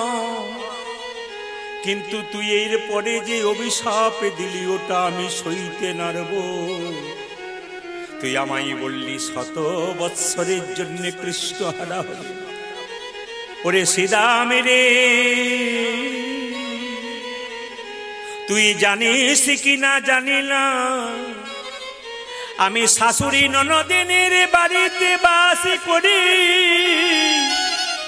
দিনান্তে একবার কৃষ্ণ বলে কাঁদতে পাই না, কৃষ্ণ বলি কাঁদিতে পাই না। এখন যদি আমি কৃষ্ণ হারা হয়ে যাই, তবে কি নিয়ে বেঁচে থাকিবতি, অভিশাপ ফিরিয়ে নে। শ্রীদাম বলল, তুমি যেমন আমাকে অভিশাপ দিলে দৈত্যকুলে জন্ম হোক, যেমন তুমি ফিরিয়ে নিতে পারলে না, আমি অভিশাপ দিলাম 100 বছরের জন্য কৃষ্ণ হারাবে। কেঁদে কেঁদে বলল, শ্রীদাম রে, আমি একটা কৃষ্ণ, এখানে বড় গান আছে, করব বড় গান আছে কিন্তু, হ্যাঁ এটাও করা দরকার আছে। লোকে বলবে জানে কিনা, একবার চান্স দেখবো। আমি আগেই বলেছি সেজে বেরোই, আবার বেশি বড় গান করতে গেলে সেই সময় দেখবে অনেকে আবার ধূমপান পাই, ওটাও দেখেছি। বড় গান শুরু করলে চল একবার ঘুরে আসি, একটু ছোট করে গাই, সবাই শুনবেন মন দিয়ে একবারে, যখন শুনতে চাইছেন একটু শুনিয়ে দিই ছোট করে। ওরে শ্রীদামেরই, আমি একটা কৃষ্ণ প্রেমের বীজ রোপণ করেছিলাম, আমার মনে বড় আশা ছিল সেই অঙ্কুর হতে বীজ হবে। আহা, সেই বীজ হতে অঙ্কুর হবে, চারা গাছ হবে, গাছ হবে, তার শীতল তরুর ছায়ায় তাপিত পরাণে জুড়াইয়ে নেব। কিন্তু কি হলো জানিস শ্রীদাম রে, আরে আরে প্রেম কয় অঙ্কুর ওয় কুর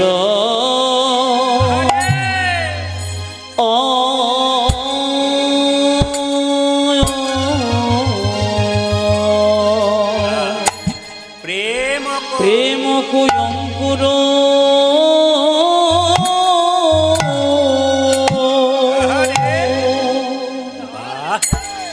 উড়ে যাও তো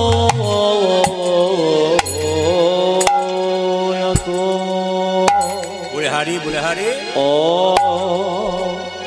ওয় ভে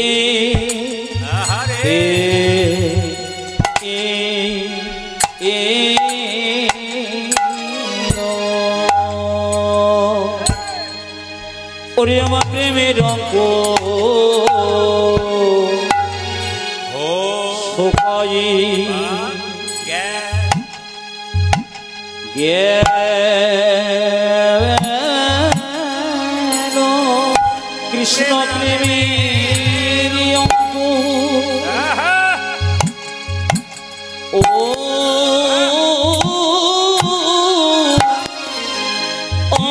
অঙ্কুরে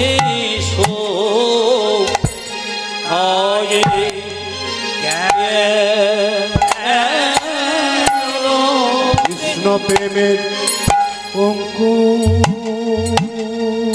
বাবা অঙ্কুরেশ কায়ে গেল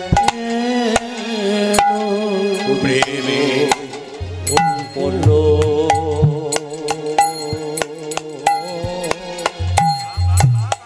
পড়ল হতে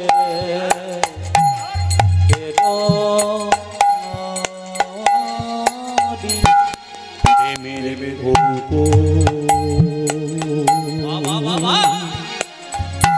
অঙ্কুরে হতে কাজে গেল যুগল পড়ল পড়ল হতে পেল ও যুগ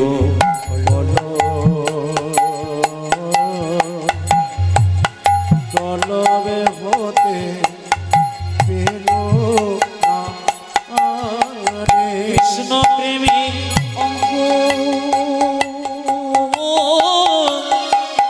অঙ্কুরেশ কাজে গেল কৃষ্ণ প্রেমের অঙ্কুর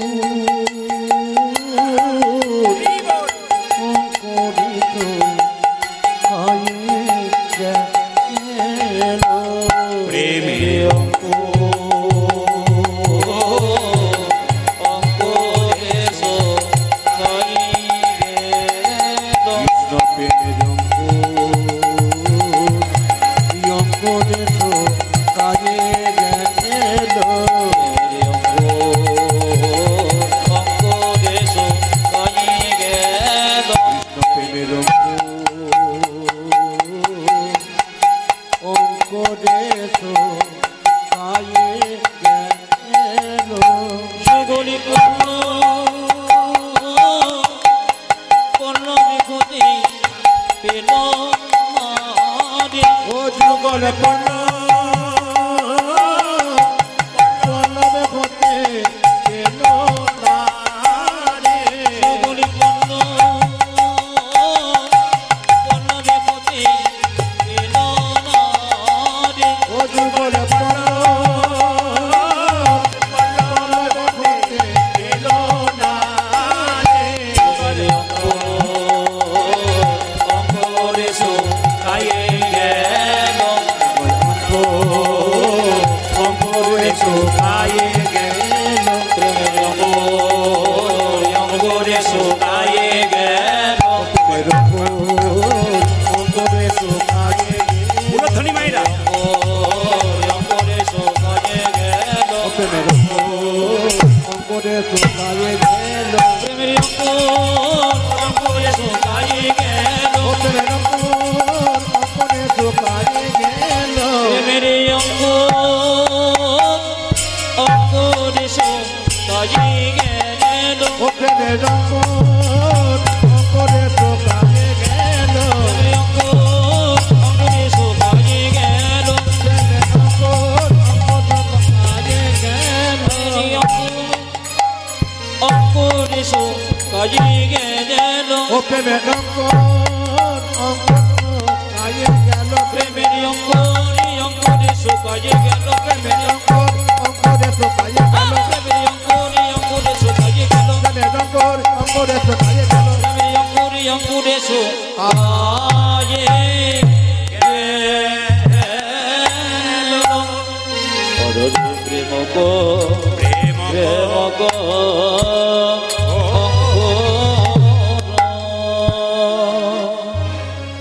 রাধারানী কেঁদে কেঁদে বলছে আমার আর আমার বধুর ভালোবাসাটা কেমন জানিস আস্তে কিছু মনে করবেন না ভালোবাসা আর ভালোবাসা ভালোবাসা বেশি দিন থাকে না ভালোবাসা বেশি দিন থাকে আপনার বাসা ভালো আমার বাসা যদি ভালো হয় ভালোবাসাটা পাকা থাকবে আর যদি আপনার বাসা ভালো না হয় ভালোবাসা কোনো জায়গায় হবে না আপনার বাসা ভালো রাখবেন গোবিন্দ আসবে চণ্ডীদাসের বাসা ভালো ছিল হ্যাঁ আর রামীর বাসা ভালো ছিল ভালোবাসা হয়েছিল জয়দেবের বাসা ভালো ছিল পদ্মাবতীর বাসা ভালো ছিল ভালোবাসা হয়েছিল রাধারানীর বাসা ভালো ছিল গোবিন্দের বাসা ভালো ছিল আপনার বাসার কথা শুনতে এসেছেন মহাপ্রভু বাসা ভালো ছিল বিষ্ণুপ্রিয়ার বাসা ভালো ছিল আপনার ভালোবাসার কথা শুনতে পাচ্ছেন যার বাসা ভালো তার ভালোবাসার কথা চিরকাল শুনতে পারবেন রাধারানী বলছে ললিতা রে আমার বধুর প্রেমটি কেমন জানিস প্রতিপদ চাঁদের মতো মায়েরা আমাবস্যার পরে প্রতিপদ হয় না প্রতিপদের পরে যদি কেউ আকাশের দিকে চেয়ে থাকেন হঠাৎ দেখবেন অনেক রাত্রিতে একটু চাঁদ দেখা যায় আমার বধুর ভালোবাসাটা কেমন জানিস প্রতিপদ চাঁদ উদয় জইছে জমে প্রতিপদ চাঁদ কিবা প্রতিপদ চাঁদ ও কিবা প্রতিপদ চাঁদ কিবা প্রতিপদ ও চাঁদ কিবা প্রতিপদ চাঁদ প্রতিপদ চাঁদ উদয় জইছে জমে সুখনব ওই গেল নই রাশিরে আহা মরি রে সুখনব ওই গেল নই রাশ সবাই লক্ষ্য করুন এই জায়গাটি মাথুর লীলা শুনছেন তো রাধারানী কেঁদে কেঁদে বলছে ললিতা রে ললিতরে আমার বধুর ভালোবাসাটা সবাই দেখতে পেল প্রেম কীর্তন প্রেমী জিনিস আমার বধূ বলল আমি আজ যাব কাল ফিরে আসব রাধারানীকে ললিতা বলছে আচ্ছা তোর কৃষ্ণ যখন বৃন্দাবন ছেড়ে মথুরায় যাচ্ছিল অক্কুরের রথে চেপে দেখুন অক্কুর একটা স্বভাব ছিল শুনবেন ভালো করে অক্কুর কৃষ্ণকে নিয়ে যাচ্ছে যখন কৃষ্ণকে নিয়ে যাচ্ছে তখন রাধারানীকে সখীরা বলছে, হ্যাঁ রে, যখন অক্কুর নিয়ে যাচ্ছিল কৃষ্ণকে তখন তুই বাধা দিলি না কেন? তাহলে সে যেতে পারতো না, এত কান্নাকাটি তোর হতো না। সবাই শুনবেন, এই জগতে কেউ যদি মারা যায়, তাকে যখন শ্মশান ঘাটে নিয়ে যায়, আপনারা এত কান্নাকাটি করেন, আর থামিয়ে রাখতে পারেন? জোরে বলবেন হ্যাঁ না না। আর থামিয়ে রাখতে পারেন? পারেন না। সেই জন্য বলছে রাধারানী কেঁদে কেঁদে বলছে, ললিতা রে, আমার বধূ যখন অক্কুরের রথে চেপে চলে যায়, চেপে চলে যায়, ওই রথের চাকা ধরে আমি, শুনবেন, আমি আগে বলেছি আজকে কিন্তু আপনি আনন্দের গান শুনতে আসেননি, আপনি বিরহের গান শুনতে এসেছেন। এই না, আপনার ভেতরে যদি একটু বিরহ থাকে তাহলে আপনি গোবিন্দ প্রেম বুঝতে পারবেন, রাধারানী প্রেম বুঝতে পারবেন। কেমন বিরহ ব্যথা দেখুন, ছেড়ে যাওয়ার ব্যথা। ওরে ললিতা রে, আমার বধূ যখন অক্কুরের রথে চেপে চলে যায়, আমি রথের চাকা ধরে কত কাঁদলাম, কেঁদে কেঁদে বললাম, ওগো অক্রূর, তোমার নাম কে অক্রূরে রেখেছিল? তোমার নামে ক্রূর রাখা উচিত ছিল। তুমি আমার গোবিন্দকে নিয়ে যাচ্ছ। ওগো অক্রূর, আমি রথের চাকার সামনে শুয়ে পড়লাম, তুমি আমার বুকের উপরে রথ চালিয়ে যাও। আমার প্রাণনাথকে যদি নিয়ে যাও, তবে আমার প্রাণ রেখে কি লাভ হবে? আমিও তোমার সঙ্গে চলে যাব। এই জগতে আসতে বাবা, এই জগতে স্বামী স্ত্রীর মধ্যে এরকমই হয়। কোন মেয়ের স্বামী যদি চিরকালের জন্য শ্মশানে চলে যায়, স্ত্রী তখন কেঁদে কেঁদে বলে, তুমি তোমার সংসারের সব দায়িত্ব আমাকে দিয়ে চলে গেলে, তোমার কি একটু মায়া হলো না? যাবার আগে একটু ভাবলে না যে আমি গোটা সংসারটা কি করে চালাবো? তুমি তো দিব্যি সুখে ওখানে থাকবে, আমি কি করব? তুমি যখন চলে গেলে তখন আমার নিয়ে গেলে না কেন? যেমন কাঁদে রাধারানী কাঁদছে। ওগো অক্রূর, রথের চাকাটা চালিয়ে দাও। আমি প্রাচীন লোকের মুখে শুনেছি, কেউ যদি শোভাযাত্রায় যায় আর মরা মানুষের মুখ দেখে যায়, তার নাকি যাত্রা ভালো হয়। আপনারা বলেন না, বাইরে যখন যান, কেউ যদি মারা যায় তার মুখ দেখলে নাকি যাত্রা ভালো হয়, মরা দেখলে প্রণাম করা হয়। বলছে, আমার বধূ চলল বৃন্দাবন ছেড়ে মথুরায়, যদি আমার মৃতদেহটা দেখতে পাই, মরা মুখটা দেখতে পাই, তার যাত্রা ভালো হবে। ওরে ললিতা রে, ধীরে, আমার প্রাণনাথ কত ভালো জানি, আমি তো আলা ভোলা গোয়ালি কৃষ্ণ সেবার। ইউটিউবে গান শুনতে পান আপনারা? জোরে বলুন হ্যাঁ না। ইউটিউবে গান আপনারা শুনতে পারেন, ঘন্টার পর ঘন্টা আপনি শুধু কথাই শুনছেন। কথাগুলো তুলে কিন্তু লাভ আছে, এই কথা দিয়ে কিন্তু বিশ্ব জয় করা যায়। এই কথা শুনতে শুনতে কিন্তু মানুষের অনেক উন্নতি হয়েছে। যারা চোর ডাকাত ছিল তারা পর্যন্ত অনেকে বলে, এত খারাপ কাজ করেছি যে বাবা জীবনে আপনার কথা শোনার পর পরিবর্তন হয়ে গেছে। এটাও দরকার আছে, কিন্তু এই প্রেমটা কিন্তু সবসময় দেওয়া হয় না, এটা ছাড়বে ওরা। ওদেরকে বলেছি এই প্রেমটুকু ছাড়বে। একটু মন দিয়ে শুনুন। রাধারানী কেঁদে কেঁদে বলছে, ললিতা আমি আলা ভোলা গোয়ালিনী, আমি কৃষ্ণ সেবার কি বা জানি। আমি যখন রথের চাকা ধরে বারবার কাঁদছিলাম, আমার বধূ রথ হতে নামলো, এক হাতে গঙ্গা জল তুলসী পত্র, এক হাত আমার মাথায় রেখে বলল, গো রাধে, যাবার সময় কেঁদে কেঁদে তুমি আমার যাবার পথে পিছিল করে দিও না। আমি তোমার মাথায় হাত দিয়ে কথা দিলাম, আজ যাব কাল ফিরে আসব। ওরে ললিতা রে, আমার বধূর কথাটা কেমন জানিস? ব্যবসায়ী লোকের মতো। আপনাদের এখানে দোকান আছে, যাদের দোকান আছে তারা অপরাধ নেবেন না, আমাদের দিকেও আছে। ব্যবসা যারা করে দোকানের উপর লিখে থাকে আজ নগদ কাল ধার। আপনি 100 টাকা নিয়ে গেলেন, ভাবলেন আজকে নগদ নেবো কালকে ধার নেবো, রাত্রি পেরিয়ে গেলে আবার ওই কথাটাই লেখা আছে, আজ নগদ কাল ধার। কাল আর হচ্ছে না, বাট আজই হয়ে যাচ্ছে। রাধারানী কি সুন্দর বলছে, দেখুন, বলছে আমার বধূর কথাটা ব্যবসায়ী লোকের মতো, আজ যাব কাল ফিরে আসবো, কাল আর হলো না। সঙ্গে সঙ্গে রাধারানী বলছে, ললিতা রে, ললিতা রে, দুঃখের কথা শুনবেন, 100 বছর আমার বধূ চলে গেছে, আমি 100 বছর স্নান করি নাই, 100 বছর পা ধুয়ে নাই। কেন কেন কেন কেন কেন? আমার বধূ যেদিন যাবে তার আগের দিনে বলল, রাধে তুমি আমায় কেমন ভালোবাসো? আমি বললাম তোমাকে খুব ভালোবাসি, তুমি আমায় কেমন ভালোবাসো? কৃষ্ণ আমাকে নিজের কোলে বসালো, নিজের হাতে সিঁথিতে সিঁদুর পরাইয়ে দিল। শুনবেন ভালো করে, কেন স্নান করা নাই বুঝতে পারছেন তো? 100 বছর সিঁথিতে সিঁদুর পরাইয়ে দিল, নয়নে কাজলে পরাইয়ে দিল। বেনি মাধব কৃষ্ণ নিজের হাতে আমার বেনি বেঁধে দিল। আলা ভোলা গোয়ালি তবু কৃষ্ণ আমার চরণে একটু আলতা পরিয়ে দিল। বলো রাধে আজ যাব কাল ফিরে আসব। যদি আমি স্নান করে দিই, যদি বধূ কোনোদিন ফিরে আসে, তবে স্মৃতির সিঁদুরে দেখাতে পারবো না, তাই 100 বছর স্নান করি নাই, আমার সিঁদুর আছে। যদি বধূ আসে আমি দেখাতে পাবো। আমি বেনি মাধবের বেনিটা খুলে যাবে না, তাই স্নান করি নাই, খুললেই স্নান করলেই খুলে যাবে। আর চরণের আলতাটা ধুয়ে যাবে বলে আমি পা ধুই নাই।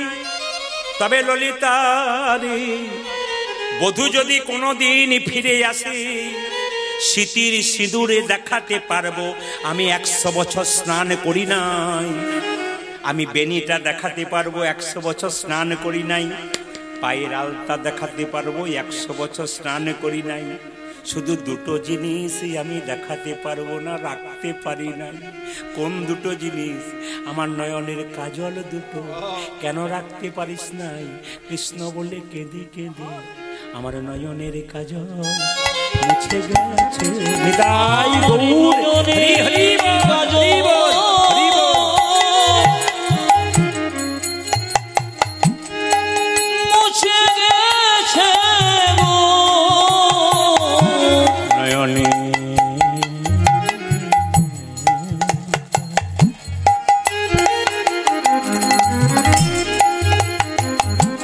মুছে গেছে। ওই আমার নয়নের কাজল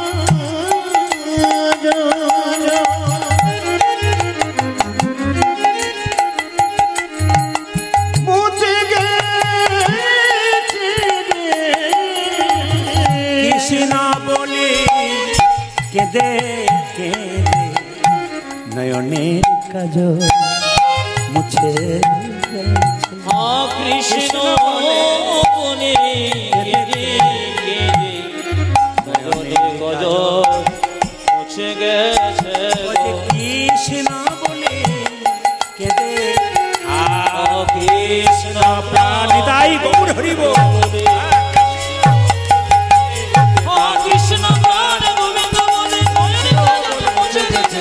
কৃষ্ণ প্রাণ গোবিন্দ বলে কৃষ্ণ মুছে গেছে গো। মায়েরা সবাই লক্ষ্য করুন, এবার পরীক্ষা,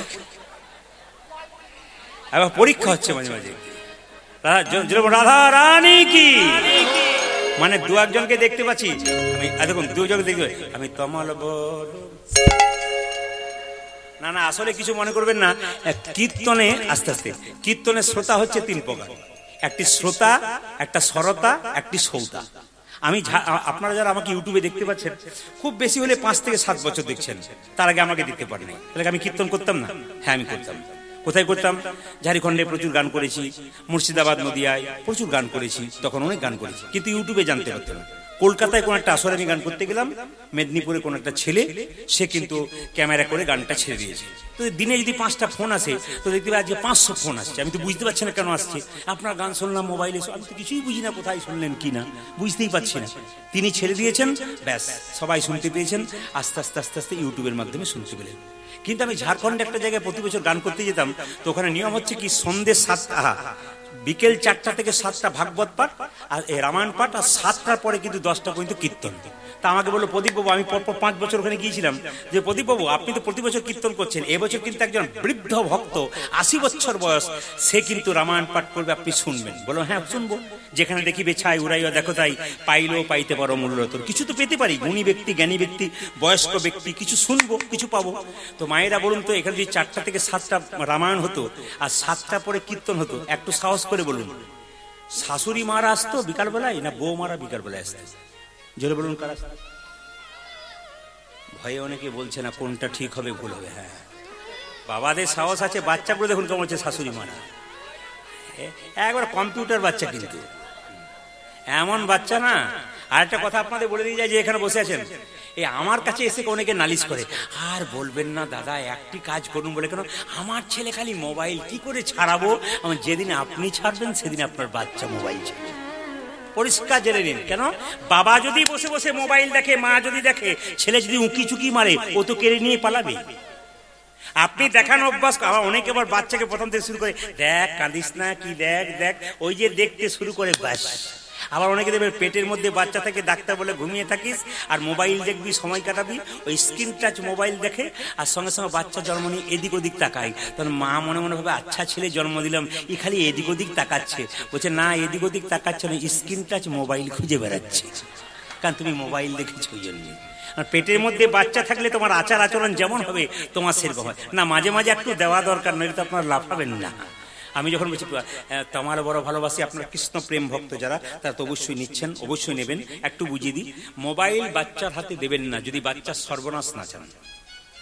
বাচ্চাকে ছোট থেকে মোবাইল দেন, ওর 5 বছর বয়স হয়ে যাক, আপনাকে হিম্মত দিলাম, আপনি আপনার বাচ্চাকে আপনি মোবাইল ছাড়াতে পারবেন না, আপনার বাচ্চা কিন্তু নষ্ট হয়ে গেল। তাই সময় থাকতে আপনি মোবাইল ছাড়ুন। আপনার মেয়ে ছেলে ঘুমাবে, তারা স্কুলে যাবে, তখন আপনি দেখুন, কিন্তু যখন বাচ্চা থাকবে তখন দেখবেন না। তো সবাই শুনে রাখুন, 4টা থেকে 7টা রামায়ণ হচ্ছে, সব শাশুড়ি মারা যাচ্ছে। আমি বসে আছি, একটা নাতনি তার ঠাকুমাকে নিয়ে শুনতে গেছে রামায়ণ পাঠ। এখন রামায়ণ পাঠ বস্তা টস্তা পেতে বসে আছে, ঝাড়খণ্ডে তো সব বসে আছে। এখন যখন রামায়ণ শুরু হলো, তখন বুড়িমা পা লম্বা করে বসলো। আমার কীর্তন যখন 7:30টার সময় শুরু হলো, তখন বুড়িমা গা লম্বা করলো। আবার যখন আমার কীর্তন প্রায় শেষ হব, বুড়িমা তখন নাক ডাকতে শুরু করলো। আমার দলে একটা আছে, খুব নাক ডাকতে পারে, যার ঘরে থাকবে বুঝতে পারবেন কি চলছে। তো নাক ডাকতে শুরু করলো মায়েরা। কীর্তন শোনা শেষ হয়ে গেল, সবাই যখন উঠছে, তো নাতনি বলছে, ঠাকুমা ওঠো। বলে আরম্ভ হলো, বলে আজ আর হবে না, কাল হবে, চলো চলো। এই 3 দিন কীর্তন শুনে চলে গেল। শেষে যখন কীর্তন আমাকে কুঞ্জ বর্ণনা দিয়ে এসে বলছে, বাবা প্রদীপ, তোর কীর্তন যে কি ভালো, একমাত্র আমি ছাড়া কেউ বুঝলাম না। বললাম কি বুঝলে না ঠাকুমা? বলছে তোর কীর্তনে মজা আছে। বলেন কিরকম? বাড়িতে আমার ছেলেরা আমাকে খুব ভালোবাসে, গ্রীষ্মকালে 2টো ফ্যান দেয়, 3টে ঘুমের ট্যাবলেট দেয়, ঘুমই আসে না। আর তোর কীর্তনে কি ঘুম রে, আমার ঘুমই ছাড়ে না। আমি মনে মনে ভাবলাম, যাক কীর্তনে ঘুম তো সেরেছে আর কি। এখন লক্ষ্য করুন, যিনি রামায়ণ পাঠ করেছেন তাকে এসে বলছে, বাবা তোমার রামায়ণ পাঠের বলিহারি যাই। বলছে কেন, কি পাঠ তোমার? তখন আমি বললাম, বুড়িমা বুঝতে পেরেছো রামায়ণ পাঠে? বলছে 3 দিন যে রামায়ণ পাঠ শুনলে তুমি বুঝতে পেরেছো? বুড়িমা বলছে সবই বুঝতে পারলাম, একটি জিনিস আমার মাথায় ঢুকে নাই। বলে কি? রাম রাক্ষস না রাবণ রাক্ষস? তো রামায়ণ পাঠক বলছে, রাম ও রাক্ষস নয়, রাবণ ও রাক্ষস নয়, রাক্ষস আমি যে তোমাকে বোঝাতেই পারলাম না। আবার দেখবেন যদি কেউ বুঝতে না পারে, বলে প্রদীপ পাল রাক্ষস এসেছিল। রাধারানী কাঁদছে আর কেঁদে কেঁদে বলছে, আমার গোবিন্দকে এনে দে বিনলে, কেঁদে কেঁদে দিন কেটেছে। রাধারানী কাঁদছে, 4 যুগের কথা গানের মাধ্যমে বলবো। কেঁদে কেঁদে দিন কেটেছে, আমি এমনি হত ভাগিনী, 4 যুগে আমি মন্দ ভাগিনী। 4 যুগে আমি বড় মন্দ ভাগিনী, কেঁদে কেঁদে দিন কেটেছে, এমনি হত ভাগিনী, 4 যুগে আমি বড় মন্দ ভাগিনী। আজ 4 যুগে আমি বড় মন্দ ভাগিনী। আমি ভাঙবো না, গানের মাঝেও শুনুন। সত্য যুগে সতী সুখী ছিলাম, সত্য নারায়ণী, দুর্বাসারি অভিশাপে হলাম মর্তবাসিনী, তেতায় ছিলাম রাম ঘোরণী, জনক নন্দিনী, কই কইরি দোষে মা হলাম বনচারী, দাপরে মা ছিন্ন হয়ে আয়ান ঘরণী, ননদিনী দোষ দিল মা হলাম কলঙ্কি, কলি যুগে গৌর ঘরে হলাম গৌর ধামিনী বিষ্ণুপ্রিয়া কুলবধূ হলো ও গো যোগিনী। কেঁদে কেঁদে দিন কেটেছে এমনি হত ভাগিনী চারি যুগে আমি বলো মন্দ ভাগিনী। ও দেখো চারি যুগে আমি বড় মন্দ ভাগিনী।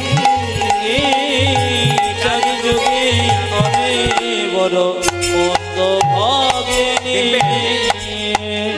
মৃত্যু দশার তিনটে লক্ষণ শাস্ত্র অনুযায়ী, যদি কেউ মারা যায় তার তিনটে লক্ষণ দেখলে বুঝবেন মারা যাচ্ছে।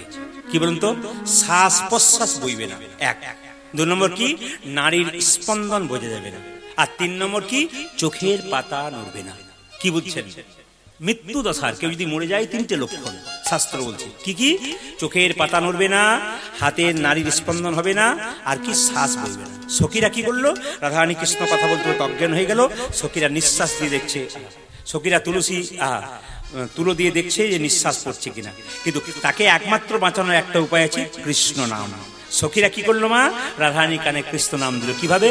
সখী গণ্য কর্ণ মূল্যে কৃষ্ণ নামে দিলে, সখী গর্ণ কর্ণমূলে কৃষ্ণ নাম দিলে, সখী গণ কর্ণ মূলে কৃষ্ণ নামে দিলে, সখী গণ কর্ণমূলে কৃষ্ণ নাম দিলে, কৃষ্ণ নামে রাই ধ্বনি চেতন পাই, কৃষ্ণ নামে রাই ধ্বনি চেতন পাইলে, কৃষ্ণ নামে রাই ধ্বনি চেতন পাই, আজ কৃষ্ণ নামে রাই ধ্বনি চেতন পাইলে। আবার চেতন পাইয়া বলে কাহা ঘন শ্যামে সন্মুখে তমাল বৃক্ষ করে নিরীক্ষণ। ওগো সন্মুখে তোমার বৃক্ষ করে নিরীক্ষণ, আজ সন্মুখে তমাল বৃক্ষ করে নিরীক্ষণ। উনি বল বল বধূ কবে এলে হে, বলো বধূ কবে এলে গে, বল বধূ কবে এলে হে, বল বল বধূ কবে এলে হে, কবে হবে আমার বাসন হলে হে, বল বল বধূ কবে এলে হে, তবে হোক তো প্রসার হলে গে, বলো বলো বধূ কবে এলে গে, বলে হতে আমার বাসন হলে হে, বল বল বধূ কবে এলে হে, বল বল বধূ কবে এলে হে, বল বল বধূ কবে এলে হে। ললিতা বলছে ওটা কৃষ্ণ নয়, ওটা তামাল গাছ। আস্তে, তামাল গাছ, ওর মধ্যে একটা ময়ূর বসেছিল, কৃষ্ণ মনে হচ্ছিল। এবার আমি আপনাদের বলবো, সবাই একটু মাথায় কাপড়টা নিন, বাবু হয়ে বসুন। সুন্দর মাথুলীলার যে ব্যাখ্যা আপনারা এখন শুনতে পাবেন। অনেক মাথুলীলা শুনেছেন, একটু বিচার করবেন আপনারা মাথুলীলা শুনতে শুনতে। মাথুরের কি অপূর্ব ব্যাখ্যা, এই ব্যাখ্যাগুলো শুনবেন একবারে মন দিয়ে, একবারে স্টিল, মানে কি বলবো, কেউ কারোর দিকে তাকাবেন না, শুধু কানের দিকে রাখবেন, মনের দিকে রাখবেন, দেখবেন। রাধারানী কাঁদছে, কাঁদতে কাঁদতে অজ্ঞান হয়ে গেল, কৃষ্ণ নামে জ্ঞান ফিরে পেয়ে গেল। সঙ্গে সঙ্গে বিন্দে এসেছে, বিন্দেকে বলছে, বিন্দে আমায় এনে দে মাধব। শুনবেন, খুব ভারী কথা, ভারী জিনিস। মাথুর গান শুনবো, ভারী জিনিস শুনবো, ভারী হবো না তা বললে হবে না। এনে দে মাধব, এনো না ও মাধব, কথাগুলো শুনবেন। এনে দে মাধব, এনো না উমা ধব। কথার মধ্যে কিন্তু যুক্তি দেখবেন, শুনতে হবে। এনে দে মাধব, এনো না ও মাধব, এনে দে মাধব, হরি তব পাই। ধীরে ধীরে এনে দে মাধব, এনো না ও মাধব, এনে দে মাধব, হরি তব পাই। তোর মাথা খারাপ হয়ে গেছে না? এক বলছে এনে দে মাধব, এনো না মাধব, বুঝতে পারলাম না। বিন্দেকে বলছে মাথা খারাপ আমার হয়নি, তোর হয়েছে। আমি বলছি এনে দে মাধব, মা মানে পৃথিবী, ধব মানে পতি। আমি পৃথিবীর প্রতি গোবিন্দকে আনতে বলছি। এনো না উমা ধব, উমা মানে দুর্গা, ধব মানে পতি। আমি দুর্গার প্রতি শিবকে চাইনি, আমি এনে দে মাধব, মা মানে পৃথিবীর প্রতি গোবিন্দকে। আমি উমাধব চাইনি, দুর্গার প্রতি শিব। এসব এই অনন্য মাধব, এনো হে মাধব। গোবিন্দে গো, গোবিন্দে,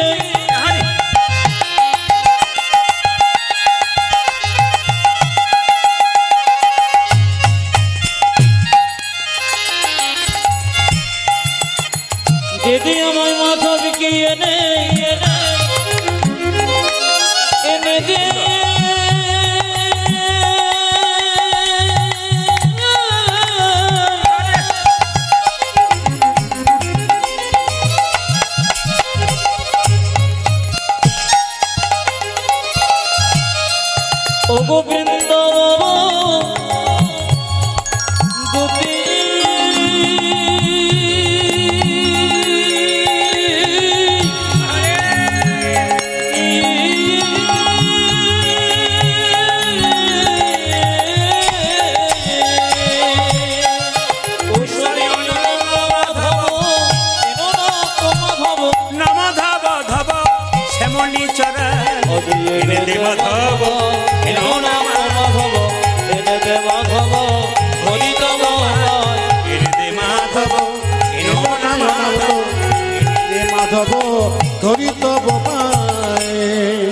দেখুন প্রশ্নের উত্তর আমার মাধব কেনে দিন বৃন্দে বসে যেতে পারি একটা কাগজ দিতে হবে বলে কি বৃন্দাবনে তুই যখন মান করেছিলি কৃষ্ণ তখন তোর চরণের সামনে লিখেছিল ওগো রাধে আমি তোমার শ্রীচরণের দাস ইতি শ্যাম সুন্দর ওই কাগজটা দিয়ে ওগো রাধে বিনোদিনী আমি যে তোমার প্রেমের ঋণী তোমারই নারীরাম সুদিতে মনে করি বারবার সুধিব প্রেমের ধার তাই হবে আমায় আবার জন্ম নিতে লিখেছিল দে কাগজটা দে লিখেছিল কি ওগো রাধে তোমার প্রেমের ঋণ শোধ করবো তবে আজকে নয় যদি নদিয়ায় গৌরাঙ্গ নদিয়ায় গৌরাঙ্গ নদিয়ায় গৌরাঙ্গ আমি নদিয়ায় গৌরাঙ্গ হব আচরি ধর্ম শিখাইব নদিয়ায় গৌরাঙ্গ যেদিন আচরি ধর্ম শিখাইব নদিয়ায় গৌরাঙ্গ হব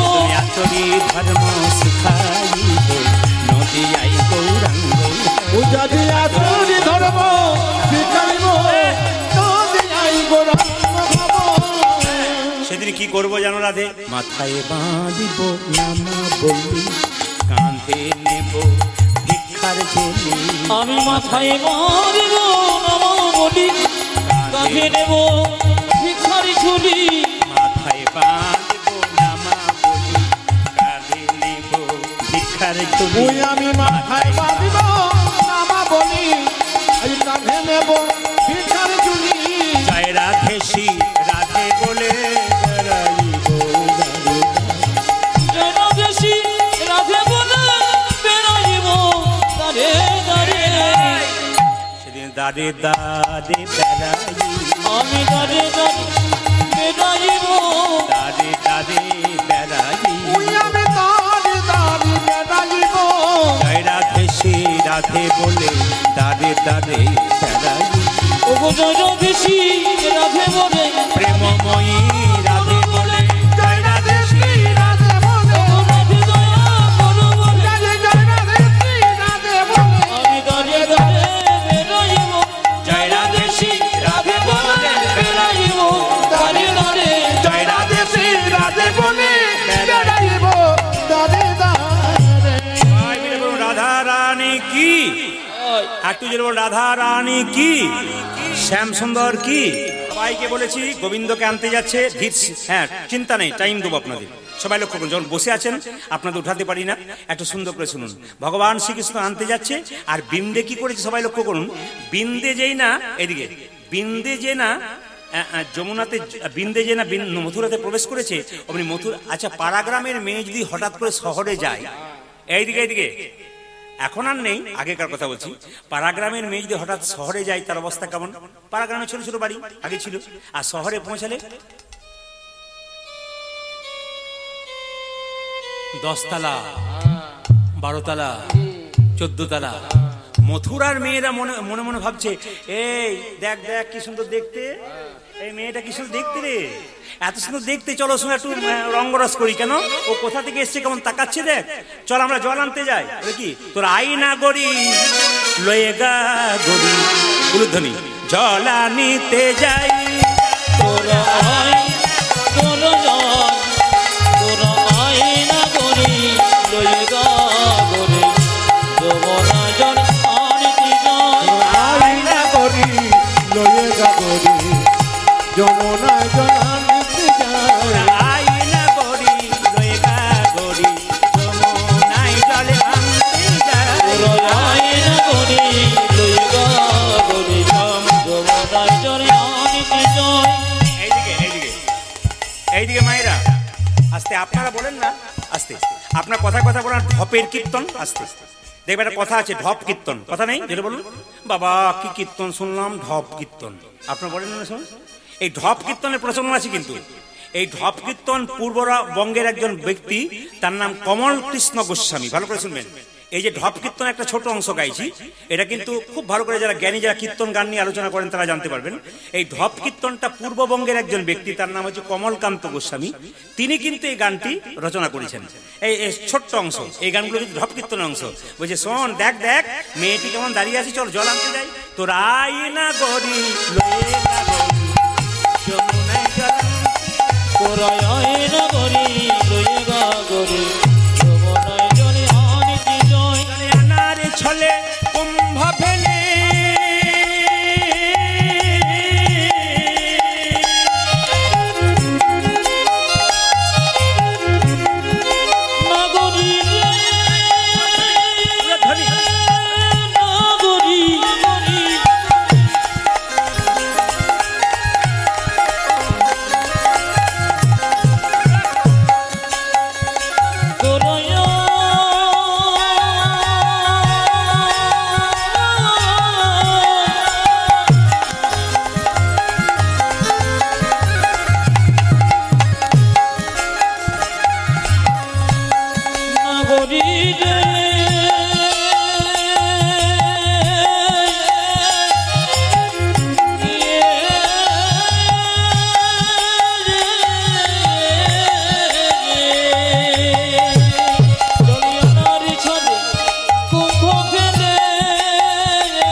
চলে কুম্ভ ফেলে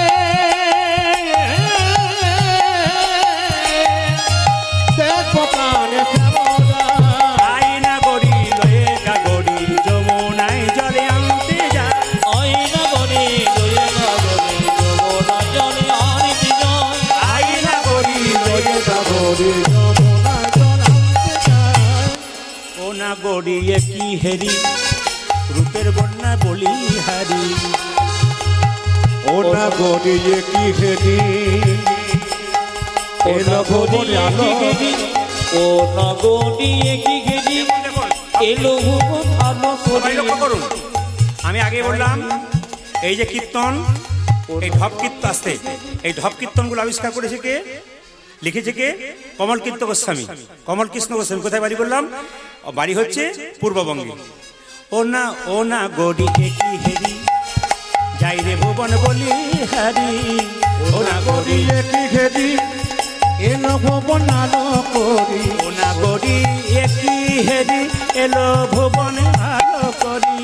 ও না গড়িয়ে কি হেরি এলো ভুবন আলো করি।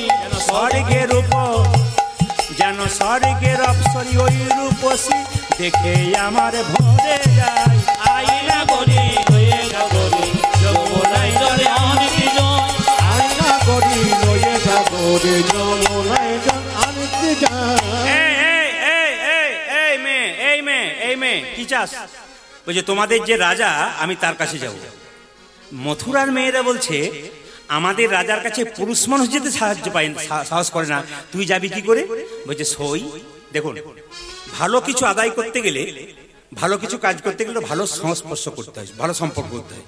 আপনাদের গ্রাম যখন ঢুকলাম, এটা পরিচিত জায়গা, আমার ক্যামেরাম্যান আছে শুভদীপ, এ জানিয়ে দিল, নিয়ে এলো এখানে, আমরা জানতে পারলাম। কিন্তু ধরুন অন্য জায়গায় গেলে ড্রাইভার কি বলে, দাদা এই জায়গাটা কি এই জায়গা, মানে ভালো করে সম্পর্ক করে। তো সঙ্গে সঙ্গে বিন্দুতি বলছে সই। মথুরা মেয়ে সই সই সই কই কই কই সই সই সই কই কই। মাথুর লীলার পদগুলো কেমন ছন্দে আছে দেখুন। সই সই সই কই কই কই সই সই সই কই কই কই। সই সই কই কই সই সই কই কই। সই সই কই কই সই সই কই কই। সই সই সই কই কই কই সই সই সই কই কই।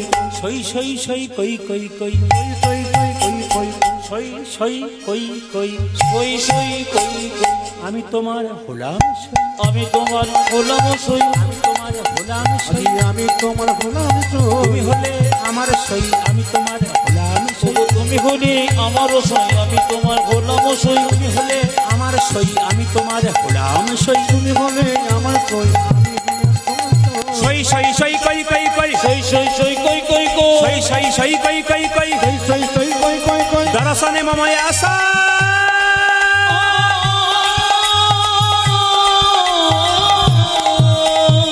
গোকুলানন্দ কহে ওই যাহ যাহ গোকুলানন্দ কহে ওই যাহ যাহ গোকুলানন্দ কহে ওই যাহ যাহ যাবে গোকুলানন্দ কহি ওই যাব যাব ওই যে উচ্চ বাসা ওই যে উচ্চ গোসাই গোকুলানন্দ কহে ওই যাহ যাহ ওই যে উচ্চ বাসা ওই যে উচ্চ বাসা। মেয়েরা বললো পুরুষ মানুষের সমস্যা হয়, তুমি যাবে কি করে? যদি যেতে পারো, যদি যেতে পারো, যদি যেতে যদি যেতে পারো ও যে নারী হয়ে যদি যেতে পারো, তুমি নারী হয়ে যদি যেতে ও পারো, যে তবেই দেখা পেতে পারো, নারী হয়ে যদি যেতে পারো, ওগো তবে দেখা পেতে পারো, ও যে নারী হয়ে যদি যেতে পারো, তবে দেখা পেতে পারো নারী হয়ে যদি যেতে পারো, তবে দেখা পেতে পারো নারী হয়ে যদি যেতে পারো, ও যাবে নারী হয়ে যদি যেতে পারো মায়েরা এদিকে তাকান। বিন্দে যদি গোবিন্দের কাছে যাবে, বিন্দে বলছে কোথায় যেতে হবে? বলছে 7টা দরজা পেরিয়ে তোমাকে কৃষ্ণকে দেখা করতে হবে, আর সেই 7টা দরজাতে ইন্টারভিউ দিতে হবে সংস্কৃত ভাষায়। সঙ্গে সঙ্গে বিন্দে বলছে কোনো কিছু করার দরকার নেই, আমি কি জানি জানো? আমি রাজা ধরার মন্ত্র জানি, রাজা ধর মন্ত্র জানি, আমি রাজা ধরার মন্ত্র জানি, আমি রাজা ধরার মন্ত্র যে মন্ত্রে আমি রাজায় আনবো, রাজা ধরার মন্ত্র জানি। আজ মন্ত্রে ছলে রাজা জানি, রাজা ধর মন্ত্র জানি। মথুরার মেয়েরা বলছে সাপ ধরার মন্ত্র জানি, ভূত ধরার মন্ত্র জানি, এ আবার বলছে রাজা ধরার মন্ত্র কই আনো তো। সঙ্গে সঙ্গে মেয়েটি বিন্দে বলছে ঠিক আছে আনছি, এই বলে রাধারানীর নাম করছে। সব একটু করজোরে বুঝবেন। বিন্দে গাইছে বৃন্দাবন বৃন্দাবন বিলাসী বিলবসিনী রাধে জয় রাধে অগরমণি মুকুটমণি মনে সবাই শুনবেন। ভগবান শ্রীকৃষ্ণ রাধারানীর নাম শুনলে পাগল হয়ে যায়, তাই বিন্দে বলছে আমি রাজা ধরার মন্ত্র জানি। দেখবে কিভাবে গাইছে দেখুন। বৃন্দাবন বিলাসী রাধে জয় রাধে অগরমণি মুকুটমণি রাধে জয় উলধ্বনি বৃন্দাবন বিলবসিনী রাধে জয় রাধে রমণী মুকুট মনে রাধে জয় রাধে বৃন্দাবন বিলাসে জয় জয় রাধে রমণী মুকুটমণি জয় জয় রাধে জয় রাধে জয় রাধে জয় রাধে জয় রাধে জয় রাধে জয় রাধে জয় রাধে জয় রাধে রাধে রাধে রাধে রাধে। ভগবান শ্রীকৃষ্ণ রাধারানীর নাম শুনে মনে মনে ভাবছে এটা কিন্তু মথুরার ডাক নয়, এটা কিন্তু দ্বারকার ডাক নয়, এটা আগে মধুরসী বৃন্দাবনের ডাক। কে আমায় রাধা নাম শোনালি, সে যে আমায় বিনামূল্যে রাধা বিনামূল্যে কিনে নিল। এ কে আছিস? এ মথুরার পথে পথে একটা মেয়ে রাধে রাধে বলে কেঁদে বেড়াচ্ছে, ওকে ধরে নিয়ে আয়। এখন যেই না কৃষ্ণচন্দ্র রাজা রথ আনতে পাঠিয়েছে, আর মথুরার মেয়েরা বললো বাবা রাজা ধরার মন্ত্র সত্যি তো তুমি জানো। রথ এসে হাজির হয়ে গেল।